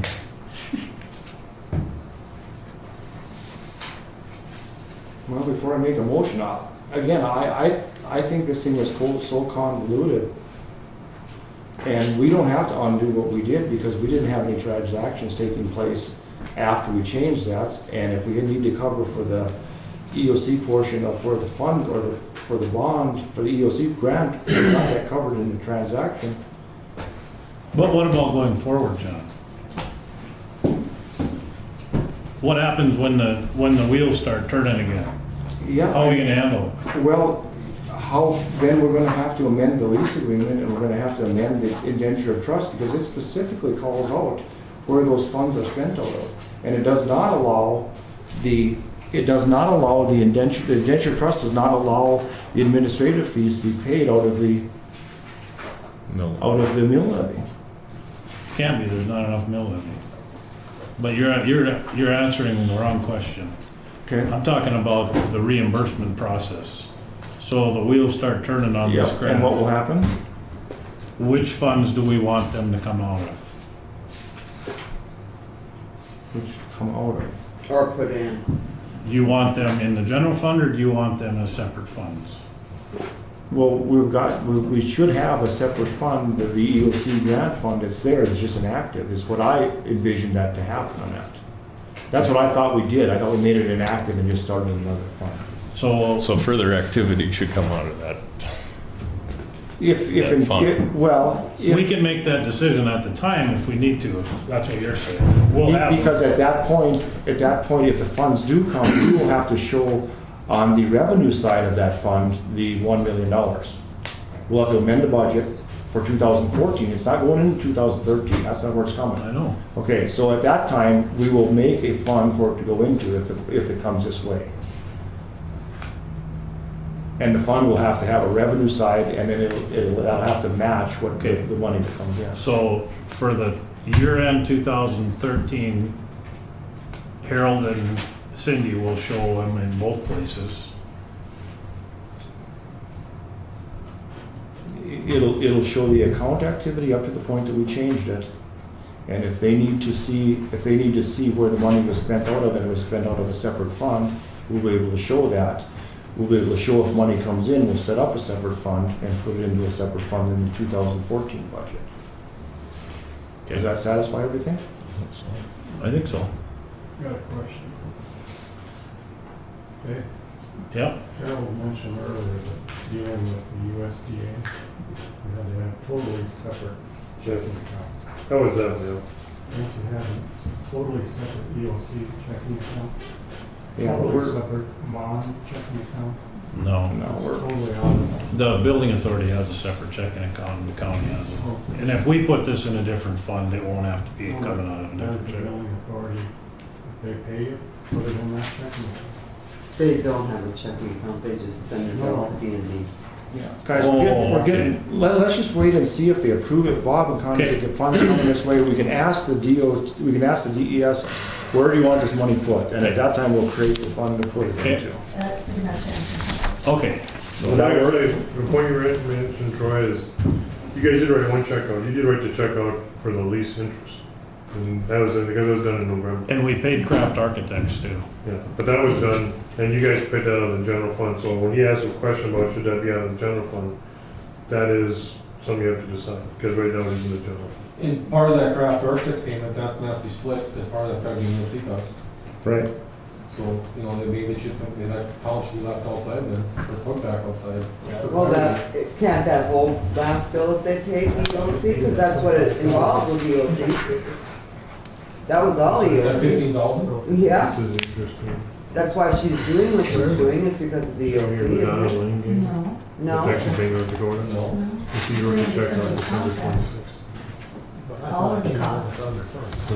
It's the whole project. Okay. See, this is. I got it. The architect's contract See, and the doesn't question, match you want the it on the contract. other fund, you want it on the general fund. Yeah, I thought that we were paying on that other fund. So I mean, if you wanna make a motion to pay that out of the fund, then you should make that motion. The Craft Architects? No, the 25,000. Madonna Lane, that State North Dakota interest payment.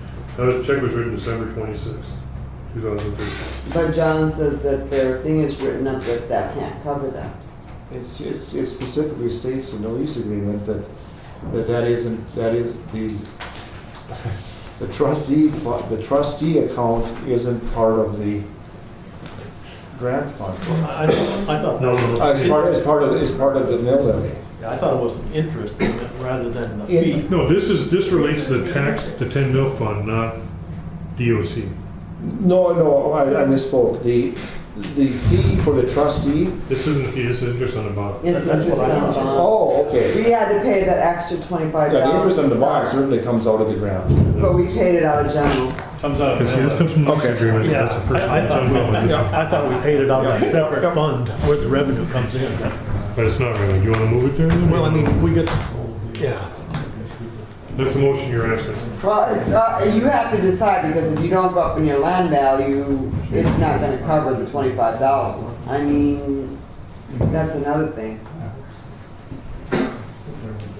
But technically, you'll, Well, you'll have If you don't stuff move that it have gone up, yeah. We've had new whatever. I just raised the point, that's all. Yeah, so it's up to you.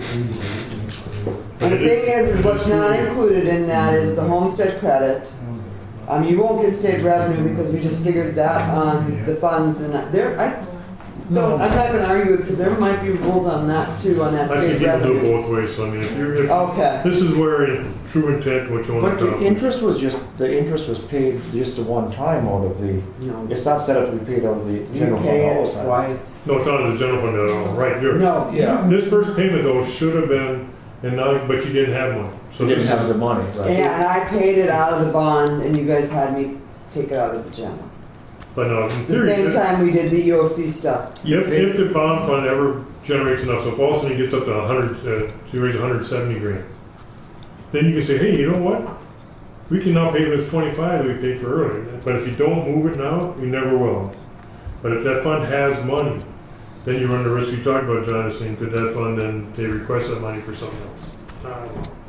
So it's That gonna part be, of it. it's gonna be short, the interest pay, it's gonna be short $13,000 really. I have to go look at it, it might not be Yeah. short at all. I think it might be all right. Well, 100 I think, we have 27,000 left over right now, we've already made the payment left over in what? in the bond. Yeah. So you could transfer that, because that should only be once a year, but is it Twice twice? a year. No, Okay, that's what I thought. you'll be owed 25 grand in Interest December November. of November of this year, you're gonna owe another 25. So you're gonna have a little bit of money left in it. So you won't need all the 27 and you might get a little bit more money. But that's once a year we pay the 25, right?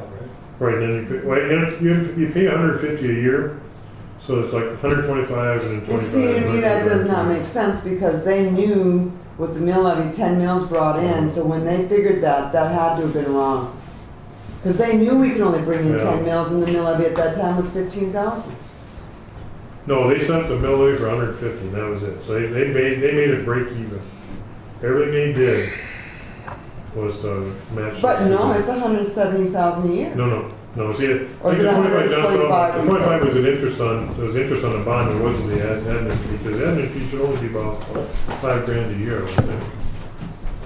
You have It's to 2.5%, pay it's gonna be more than that. Okay, it is only 120, so they did make it. So we paid that interest payment out of the general fund? Yeah, the last year. Because really, you had no money in the other fund, but if you wanted to ever say, if the money ever comes in, so we start making more than 150 grand off that fund, But the lease, the bond lease bond, I don't know. well, That account is in the general fund right now also, right? right now it's in the general fund unless you want to make a motion to move it. Which fund is in the general fund? The lease payment. No. No. No, it's outside the general fund. 2014 it's outside, but 2013 it's in. Oh, Yeah, we paid 25,000 out of the general. but that bond fund has always been outside the general fund. Yeah, the levy will always stay outside. the Tax levy always will be, see, technically, that 10 mil fund owes on last year's interest, but it didn't have any money, so now your choice Well, I'm is, looking at the as-is thing here, that's not right either then. What? Well, I'm looking at these options. So the lease payment's not in the general fund today. You just told me it wasn't. I mean, no, the 2014's isn't. The 125 that Cindy paid, where's the account? Outside the general fund. the account was zeroed out in 2013 and put in the general fund. In 2014, you took the debt portion, not the construction portion, and set up its own fund. So we got debt and construction. So construction fund in 2013, So the you debt, moved into general. the debt is where it belongs. Right, it belongs in the debt fund, and right now you said the debt fund in 2013 is in the general fund. That's right. The debt fund in 2014 for 2014 is in the debt fund. And that's why it's got $27,000 in it, and it'll have $2,000 in it at the end of the year. But if you said that 25 we paid in 2013 should have been covered by the 10 mils, which technically it should have been, but it's no money, then you said, let's just take it out of the general fund. See, these are the ones that were set up in the general that are kind of dead right now. Within the general They're within the general. courthouse, but there's no grant in Um, there's the EOC there. grant. Lease payment then. No, lease payment. Lease payment comes out of their own fund. It's called Okay, New Courthouse. that was You In guys- 2014, You it's guys clean as a renamed whistle. it. 2013, you get your choices. Because technically, construction's still going on. So, Shows you spent this money. Okay. Okay? So do you guys want to leave that as a general fund expense in 2013, or do you want to take it out of the lease fund? I'm gonna have to fall back to my own argument. What was the intent?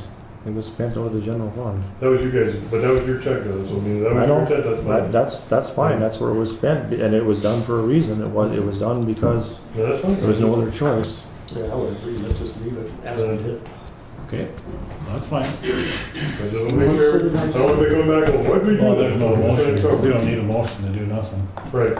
Well, you're gonna, because then this audit is done, right? You want to accept the audit with the changes for the, What did we change? you added the 2 courthouse ones. You want to show that in, Oh, showing the activity. That's all he's gonna change. That's No, the- was, I thought there was going to be an addendum for the pre-audit. Is No, that's not gonna be part of this. It isn't. No. And the reason you had the special meeting and had to meet today was, you need to get an audit report, To, State. Bank of North Bank Dakota. of North, by the end of this month. And then there's another one that's asking for. On the single Public audit, Finance Management. what's next? CFM. And on the pre-audit, it's gonna come up, and then the single audit will be added on to the final one of these. There'll be another 8 pages added on the back, which will show grant revenues that relate to the EOC and FEMA and all that other stuff. okay, And the pre-audit relates to saying, and the kind of this discussion we're having right now is saying, do you need to have a separate fund? Do you need to show how to get the money through? And then talking with Davis Bacon and just making sure that they accept the split between courthouse and EOC as far as construction engineers bill, because somehow they're gonna have to approve it, and you're gonna have to support the basis for the allocation of those two bills. Yep. And Bob and Connie are working on that. and construction engineers and craft architects. Right. Right. That's the four parties that have to get DES on board. And if they do that, then you just walk through the system. Okay. So that's basically what the pre-audit and it would cover, but if you want to show the activity, so you approve the audit with the addition of the activity for the courthouse funds. Boom, and then that baby's done. Can we show the levy fund owing the county the $25,000 that was paid out of that, well, the county in support of that levy fund? Well, that's kind of what talk we're having is whether you want to do it or, I mean. No, I mean, so that if the levy fund ever does have an excess, there could be money transferred, the $25,000 out of If that you want to levy make a fund. motion to say that, then you can show that in the footnote. How do you do it in from an accounting basis? Just show it as a loan payable, or how do you do that? You'd make a motion to say, we will pay the money from the general fund to be reimbursed from the, what fund do you call it? 10 mil fund? or- It's called the courthouse. Okay, so you'd make the motion to say, we will pay the interest payment out of the general fund with the new courthouse fund reimbursing it when funds are available. Boom. And then put the 25,561 in, and you're done. Then it shows as a general fund expense, and then it's on the record that you will pay it back.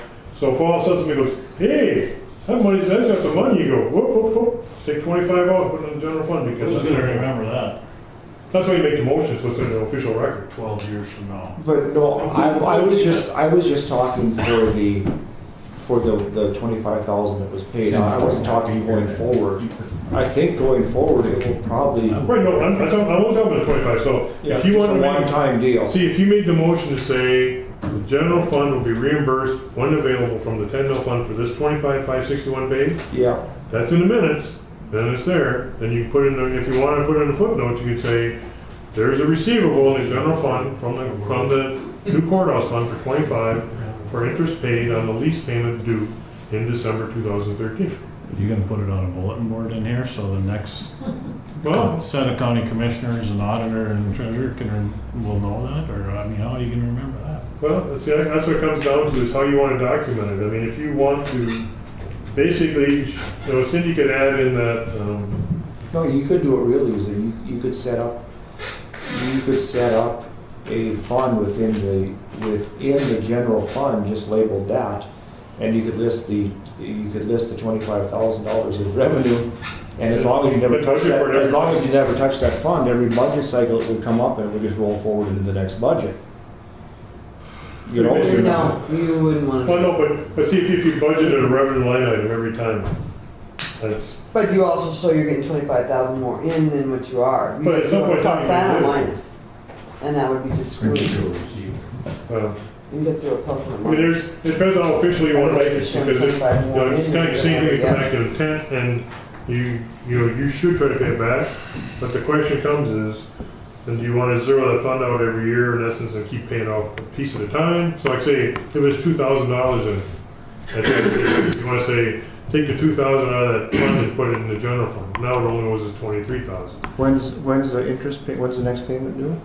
November. October, November. It's due in October, November 1st, you gotta get it to in October.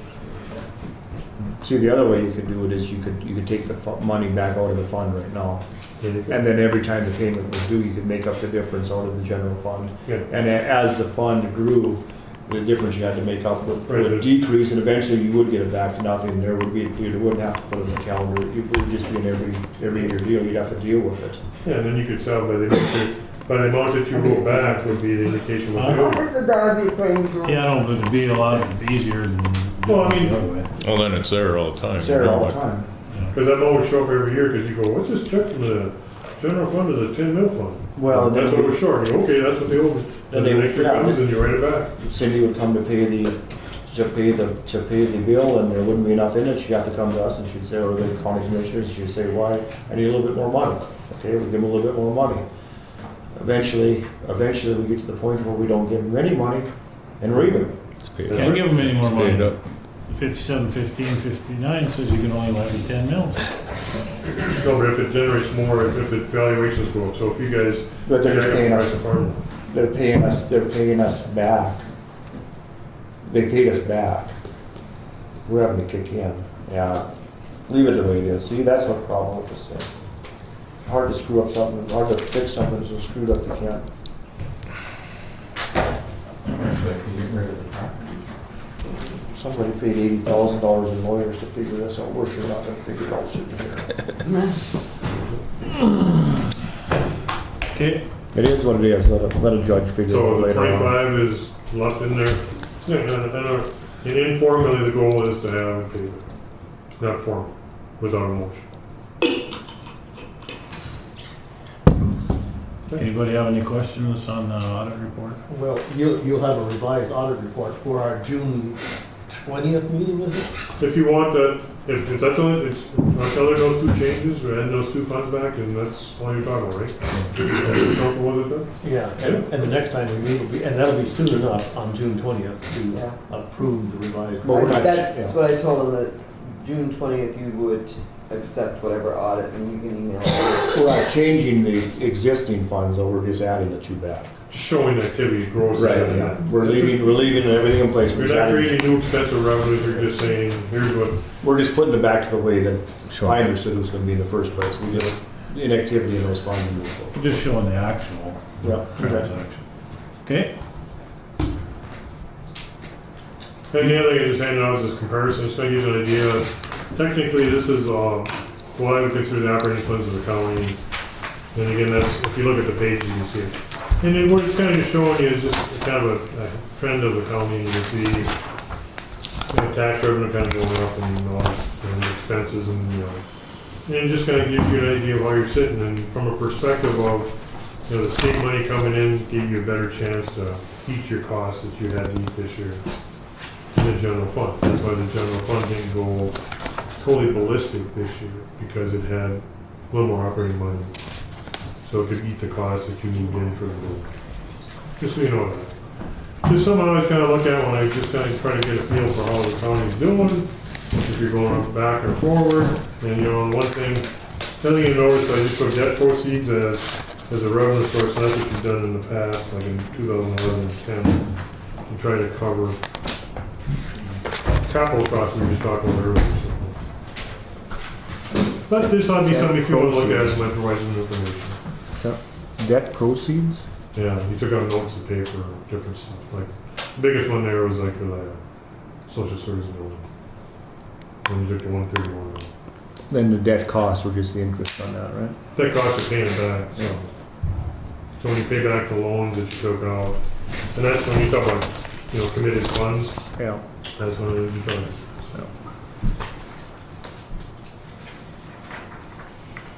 This is just a summary. No, it's just information for you guys, because when you look at all the different financial stuff, this really, as far as the commission goes, are really the funds that you can control if you move stuff back and forth. And in all reality, it comes back to that first page of saying is, do you have the money or not? And whether you split money into different funds or not, you still got to pay it as a county total, and that's why I show that sheet. It says, that's kind of basically your super general fund, where because you have other levies that basically subsidize general fund operation or our social service. Your ultimate responsible for social service, so if you cut them guys off, then it's going to come back to bite you in the general fund, because you're going to have to pay all their bills no matter what. Right. So that's why I include all those costs in there, so you say, well, if we save money here, will we lose money there? Yeah. That's all. If they broke it down between committed and non-committed funds, it would be. Yeah, I see, and that's where you need to have the formal process of how you want to commit stuff. Yeah. Got it. Yeah. You guys set the record. I went 3.5 hours, man. I tell you, now I got to tell everybody to go 3.5 hours. Thanks for your time. You bet. I appreciate you taking the time to dive into these numbers, because most people go, boring. So, thank you very much. Yeah. thanks, Harold. Thanks, Harold.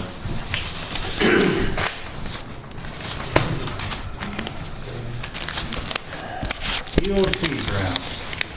How's it going? So, Working on. I sent out emails today to get invoices. Some invoices will have to come through construction engineers, some are like for watching. We paid that off, their estimate is also an invoice, acceptance of an invoice, and the state will accept that they want to be an invoice, not an estimate, paid off an estimate type thing. Just little things like that, there's a lot of them. Some of the things they had on there, we've already sent them out, they crossed over, there's a payment in there. Just going down their list and get what they need, Yeah, I don't know what else to say. they just have to break up. We're thinking maybe by hoping Monday, and if it's Monday, we send it back. Most of it. And that's really where the commingling of funds can be undone, is an invoice, and here's even though it's together, here's what it was paid for it, and One of the things there was that tower, the radio Yeah. tower, they've got that down as tower repair, nor was an invoice, anything we have from Jamestown Commission is the word repair anyplace on it, so I don't know where that came from. and it looks like they're gonna allow the percentages to stand, the 39%, and so, I mean, if you just take it and show it to them, and here's a percent, and here's a percent, and explain the process to them, I think that's We both give everything that we can do, county elections have to be recently. so that's, I don't know. You just gotta go by what they tell us to do, and we can't be trying to rethink or trying to second guess them. They must have a plan, they went through a lot of work to provide the information to us to how They to. want the money to us. Right, so, play the game. So that's all I really have on that, I guess, the county does. Okay. Thank you. Thanks, Connie.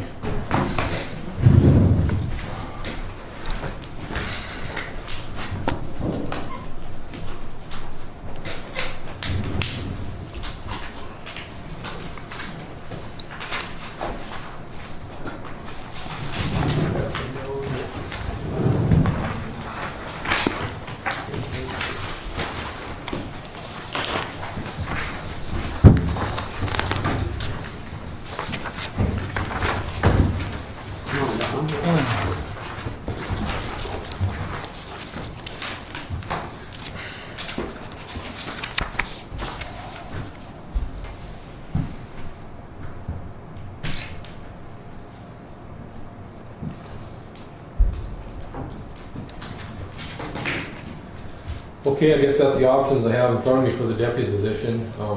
Having the funding to carry that position through July. Option number one, I spoke with Sheriff Beckman several times since I brought it up at that meeting we talked about this with Steel County, if that's an option to look at. He said the commissioner is giving him the their feeling that they'd be anxious to do something if we're willing to do that. Number two, the COPS grant that's available.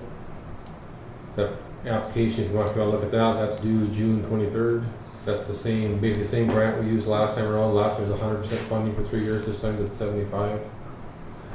Like indicated, the asterisks on the dollar amounts, that's an estimate based on roughly our current level for one officer for everything involved with their employment. And I just add a little to that just for rounding figures for this purpose. And I guess option number three would be cut the position. That's by way of resignation, retirement, or forced layoff. That's really the only options I have. What was, wasn't it 17.9, isn't that the amount that was cut in the budget? 17 something. It was 17, I got it. But that doesn't 17.4, include, that doesn't include any benefits, like retirement, you cut social salary. security. Yeah, You cut salary. Yeah, the benefits would be on top of that. yeah. Health insurance. So when we applied for like last COG grant, I think we used the number, it was 47,444 or 44,7 something. I didn't have time to get this ready in time. There's all those exact numbers for you today because I was following up about this last night. But in the COPS grant, they pay for salary and 100% of fringe. That's what they do. I mean, in the grant, that's the number you use. It's 75% of salary and 100% Yeah, of fringe? but I mean, I'm saying the number I used to come up with our grant request amount, it's based on 100% of salary and fringe and et cetera. And then the grant, for 3 years, they will pay 75% of that total, and we will match that. And that total will be what's there or slightly less, because I just used that number for this purpose today. But there would be a fourth year that we'd have to pay for. Yeah, and then it's listed there too, there's a 4th year retention. That the county would pay. Every COPS grant that did that. Yeah. So the county expenditure would be 10,000 per year, or let's see, Well, it's written right here around, 12,000. Okay. 12,000, that's based on these numbers, it could be slightly less, 11 or 10 something. So really, to put it another way, the federal match over the 4 years would be 50%, really, is what it amounts to. If we pay for the full amount for the 4th year. Yeah. Right, that's kind of set up. Last time around, it was 75%, Yeah. because they did match 100% for 3 years. Yeah. So really, yeah. And the only thing Sheriff Beckman asked me is if you guys are interested in this, if we're gonna look at a split thing or do our own COPS grant or whatever your thinking is, if we would just send them a letter to the Steele County Commission requesting, at least talk about this or something with idea of our splits. And So the COPS grant would apply to an existing position? yeah, or- I've got it, turn the page, I've got it highlighted on this page there. Be the third highlight now, if you know, let's see here, Stephen.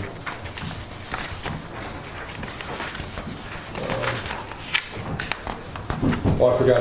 I don't have highlights, what page you on? Oh, sorry. Of this one? It's the second page, about the middle of the second paragraph. It gives the reasons for the COPS grant. One is to rehire officers that are scheduled to be laid off at a specific future date.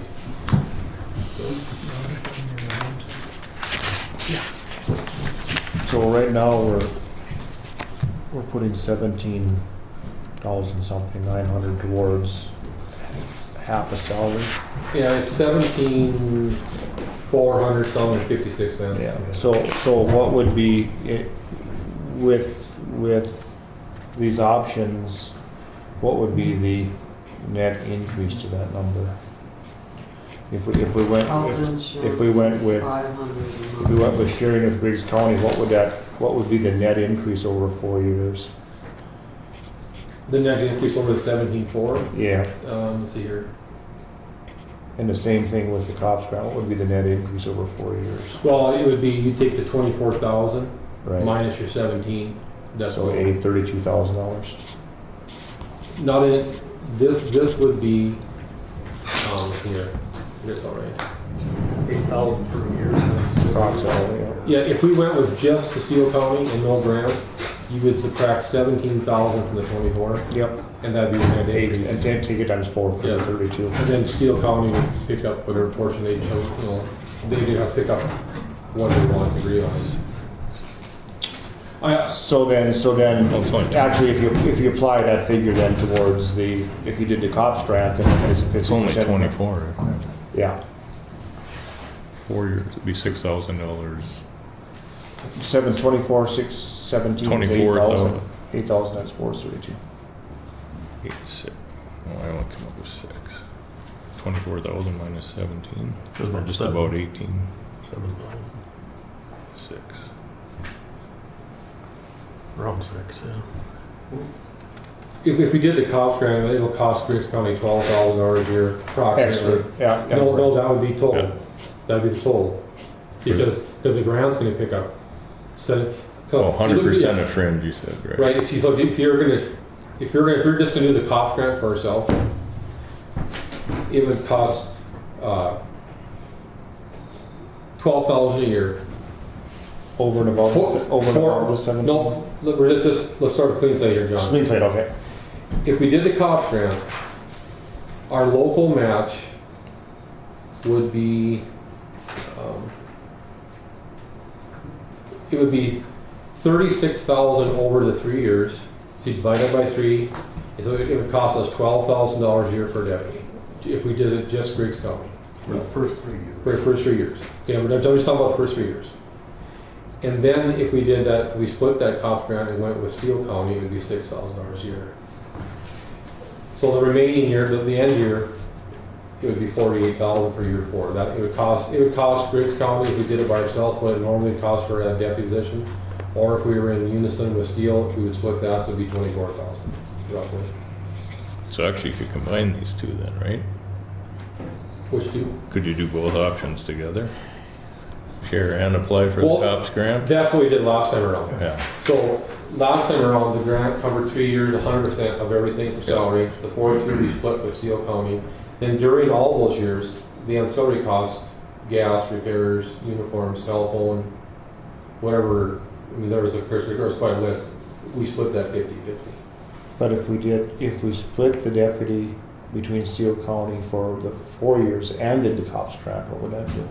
11,000 a year per county, plus the ancillary costs. Yeah, Vehicle, roughly. gas. So that would reduce what we're paying now by about $6,000. That would be the best option, wouldn't it? Combination. So, and then I of the guess two. what we're looking at here is, I don't know what the application and approval timeframe is. Last time I think it was 3 months, approximately on the COPS grant.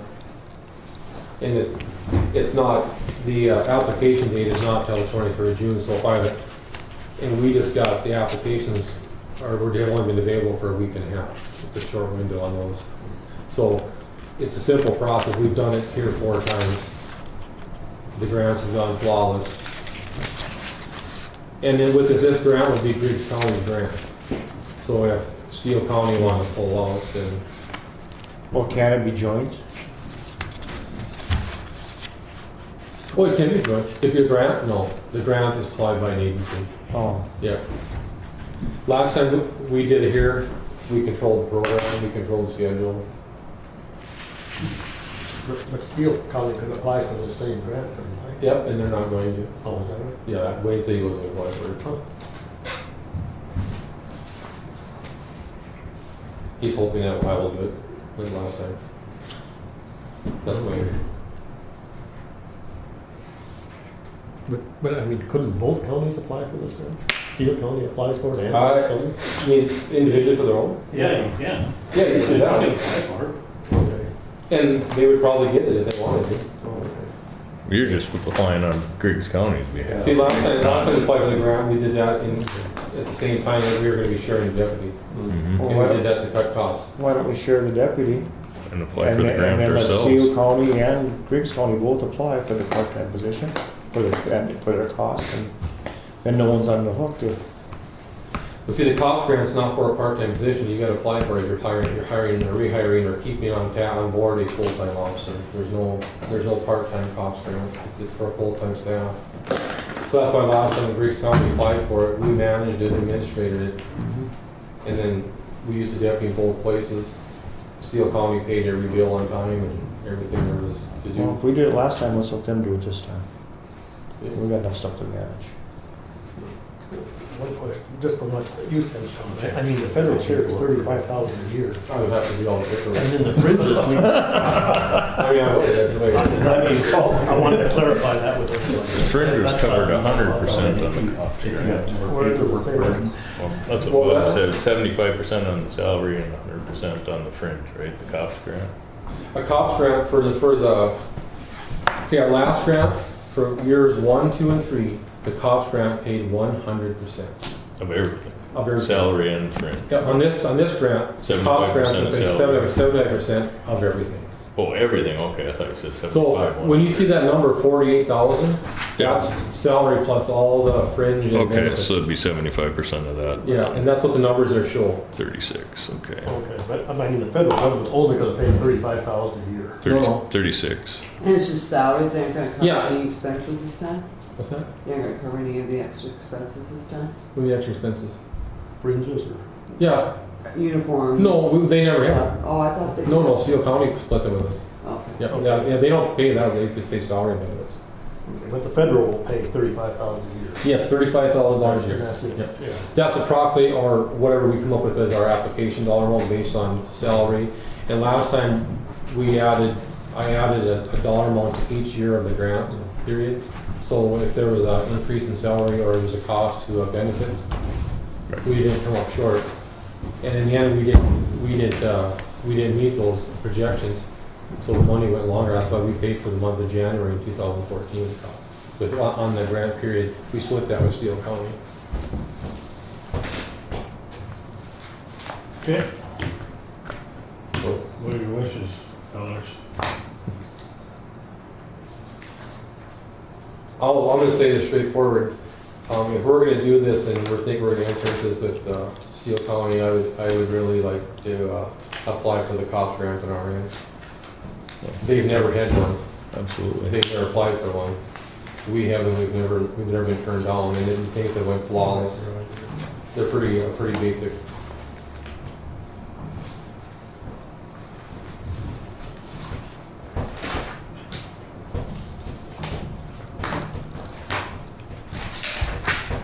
So I did what I was asked. You guys asked me to check further on the Steele County thing. I did that. Well, I get, yeah. So I guess I was the one that wanted to know how we stood, because I didn't want to get in a position where all of a sudden we're running over budget and it's coming from essential items and then we're faced with trying to, just a situation that he was just talking about.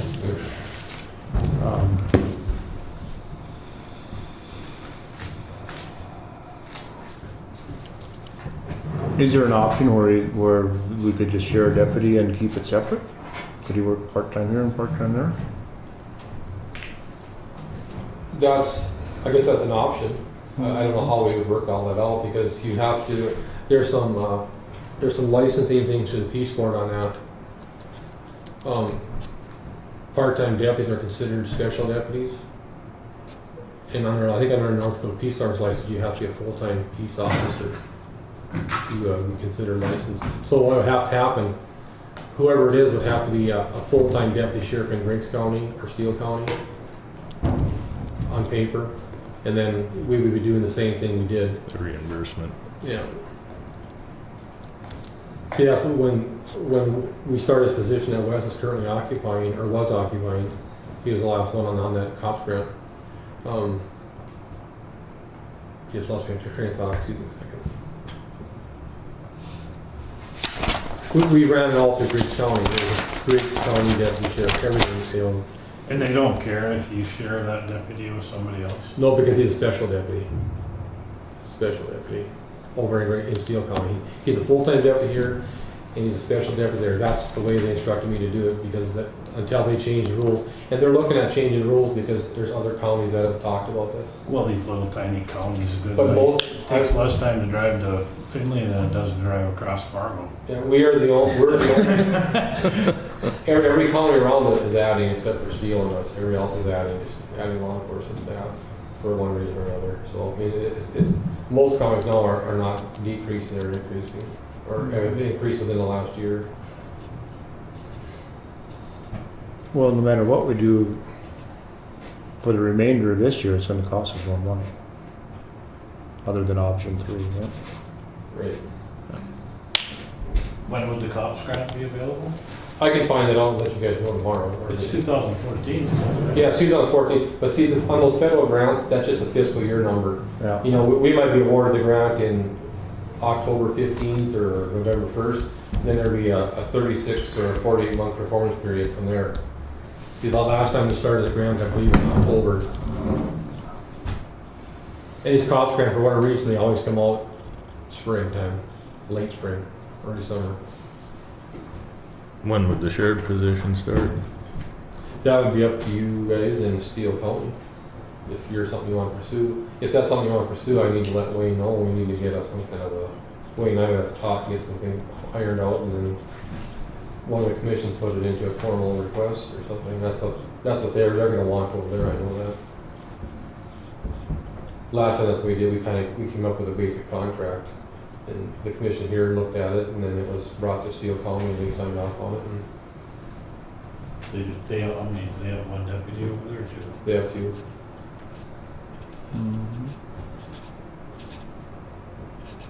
You guys know how this works. I mean,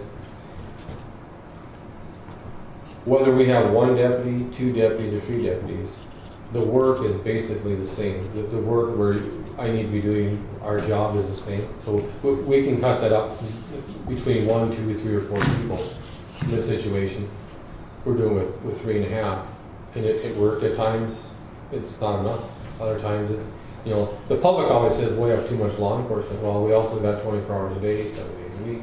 And we do work on Sundays. Sundays are oftentimes our most stupid days. Or Friday afternoon to 4:30.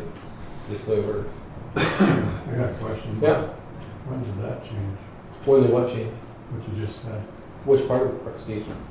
that you're on duty 24 hours a day. We're not on duty 24 hours a day. I'm responsible for 24 hours a day. Right. So I have to have someone to go out 24 hours a day and do something. When did that change? It's never has changed. Even when we had one sheriff in this Well, county with no well- deputies? Well, I can tell you what, Steve, we can have this conversation anytime you want. Well, I just asked. It isn't 1964 anymore. I mean, at one point in time, most of these counties got by with us here. They had minimal duties, minimal court duties. Things have changed. We're mandated things, and In 1964, we had twice the population. Steve, I'm not arguing that, but if you compared Steve, listen to me. I'm in favor of, In 1964, Steve, we had like this many criminal cases. Now we got it in 100. Time Deputies, you'll have more yet. Those are not cases we're talking about. I'm in favor of any option that we pick here as long as it stays within the budget provisions that we set forth at the first of the year. That's fine, but Bob's asking for approval to talk to Steele County. Yeah, So- we gave them that. Oh. Well, but they're gonna want something official. The atmosphere that's been surrounding all this. Everybody wants something official. You guys want things official. They want things official. So if I have the blessing of the Griggs County Commission to talk to Wayne Beckman, Sheriff Beckman, and What do they want? Well, have Wayne Beckman send us a letter telling us what he wants done, and then we'll take action on it. okay, the letter won't come from me or Sheriff Beckman. It's gonna come from the county commission. Okay, we'll have him Because contact. it's a county commission issue. Yeah, yeah. I mean, if we're gonna go through all the hassle of having to do the grant and everything else, we can at least make sure they're on board. Have them send us a request for a joint powers agreement, and then we look at it. If that's the official, that's all. All right, no, it's just my Somebody want to recommendation. put her in the form of a motion? Or are we gonna let Whack be the king today? Right? They've Don't already recommend indicated they it. want to do this. Just to make sure, I mean, your motion was that the 17,000 that we reduced from the budget, that won't be affected. That's We don't not have a motion. Okay, well, No, I'm it's asking the discussion. question first. No, I just said I was in favor of anything we want to do as long as it doesn't affect the budget cuts that we made, or that we made into when we took office. So if we can live within the existing budget for this year and future years, I'm fine with it. Well, it's highly unlikely we're gonna be able to live within the 17 for the remainder of the year. Salary's cut in half and there's 12 months a year, and we've got, it's not. Not if that grant comes through. Right, but I'm saying, to get me to the point where grant may come through, we're gonna be over the 17. I've got enough money left for Brainerd this month and for July, so. And we are committing for that fourth year, we have to keep in mind. Yeah, that's what I said, if we can live within. But I mean, Some future commissioner. what was the plan up to this, action because of urgency is, There's no action because of urgency here, there's not. well, so. You guys gave me a budget thing. So what was the, that's why I guess I wanted. Steele County did not want to do anything until June. Okay, I just want to know what the Yeah. plan was. I mean, Yeah. this has been going on for quite a while. I want to know what the plan, that's why Yep. we're getting close to the deadline here, what's going to happen. And there may be some personnel that changes within my department that would affect this also. Might buy us some time. But I do not have those answers here today. I may not have them tomorrow. Okay. I mean, I'm just looking for an update on what the plan was, and, Yeah. and I'm fine with, like I said, if we can live within the budget constraints, I'm fine with it. But like budget constraints, how do you figure in that fourth year? Well, if you have a joint powers agreement with Steele County, the deputy's only gonna cost each county $11,000 a $1,000 a year over a 4-year period. But in year 4, we're gonna pay. We'd have to, Then you're looking at 24. Then we would have to boost the budget, yeah. Yeah, in year 4, we gotta pay that 100%. Yeah. So, I don't know. And then I'm not in favor of that, I said that it's, if I think that half the deputy is what I voted for, but that's only.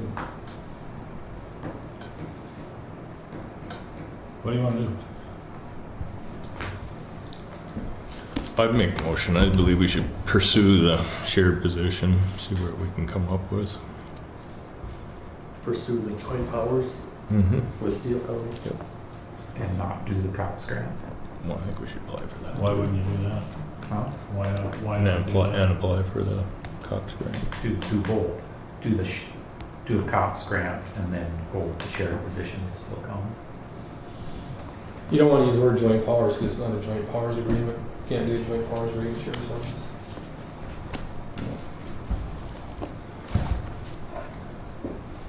We can decide whether we want to accept it or not. Yeah, way down the road. Cooperative agreement.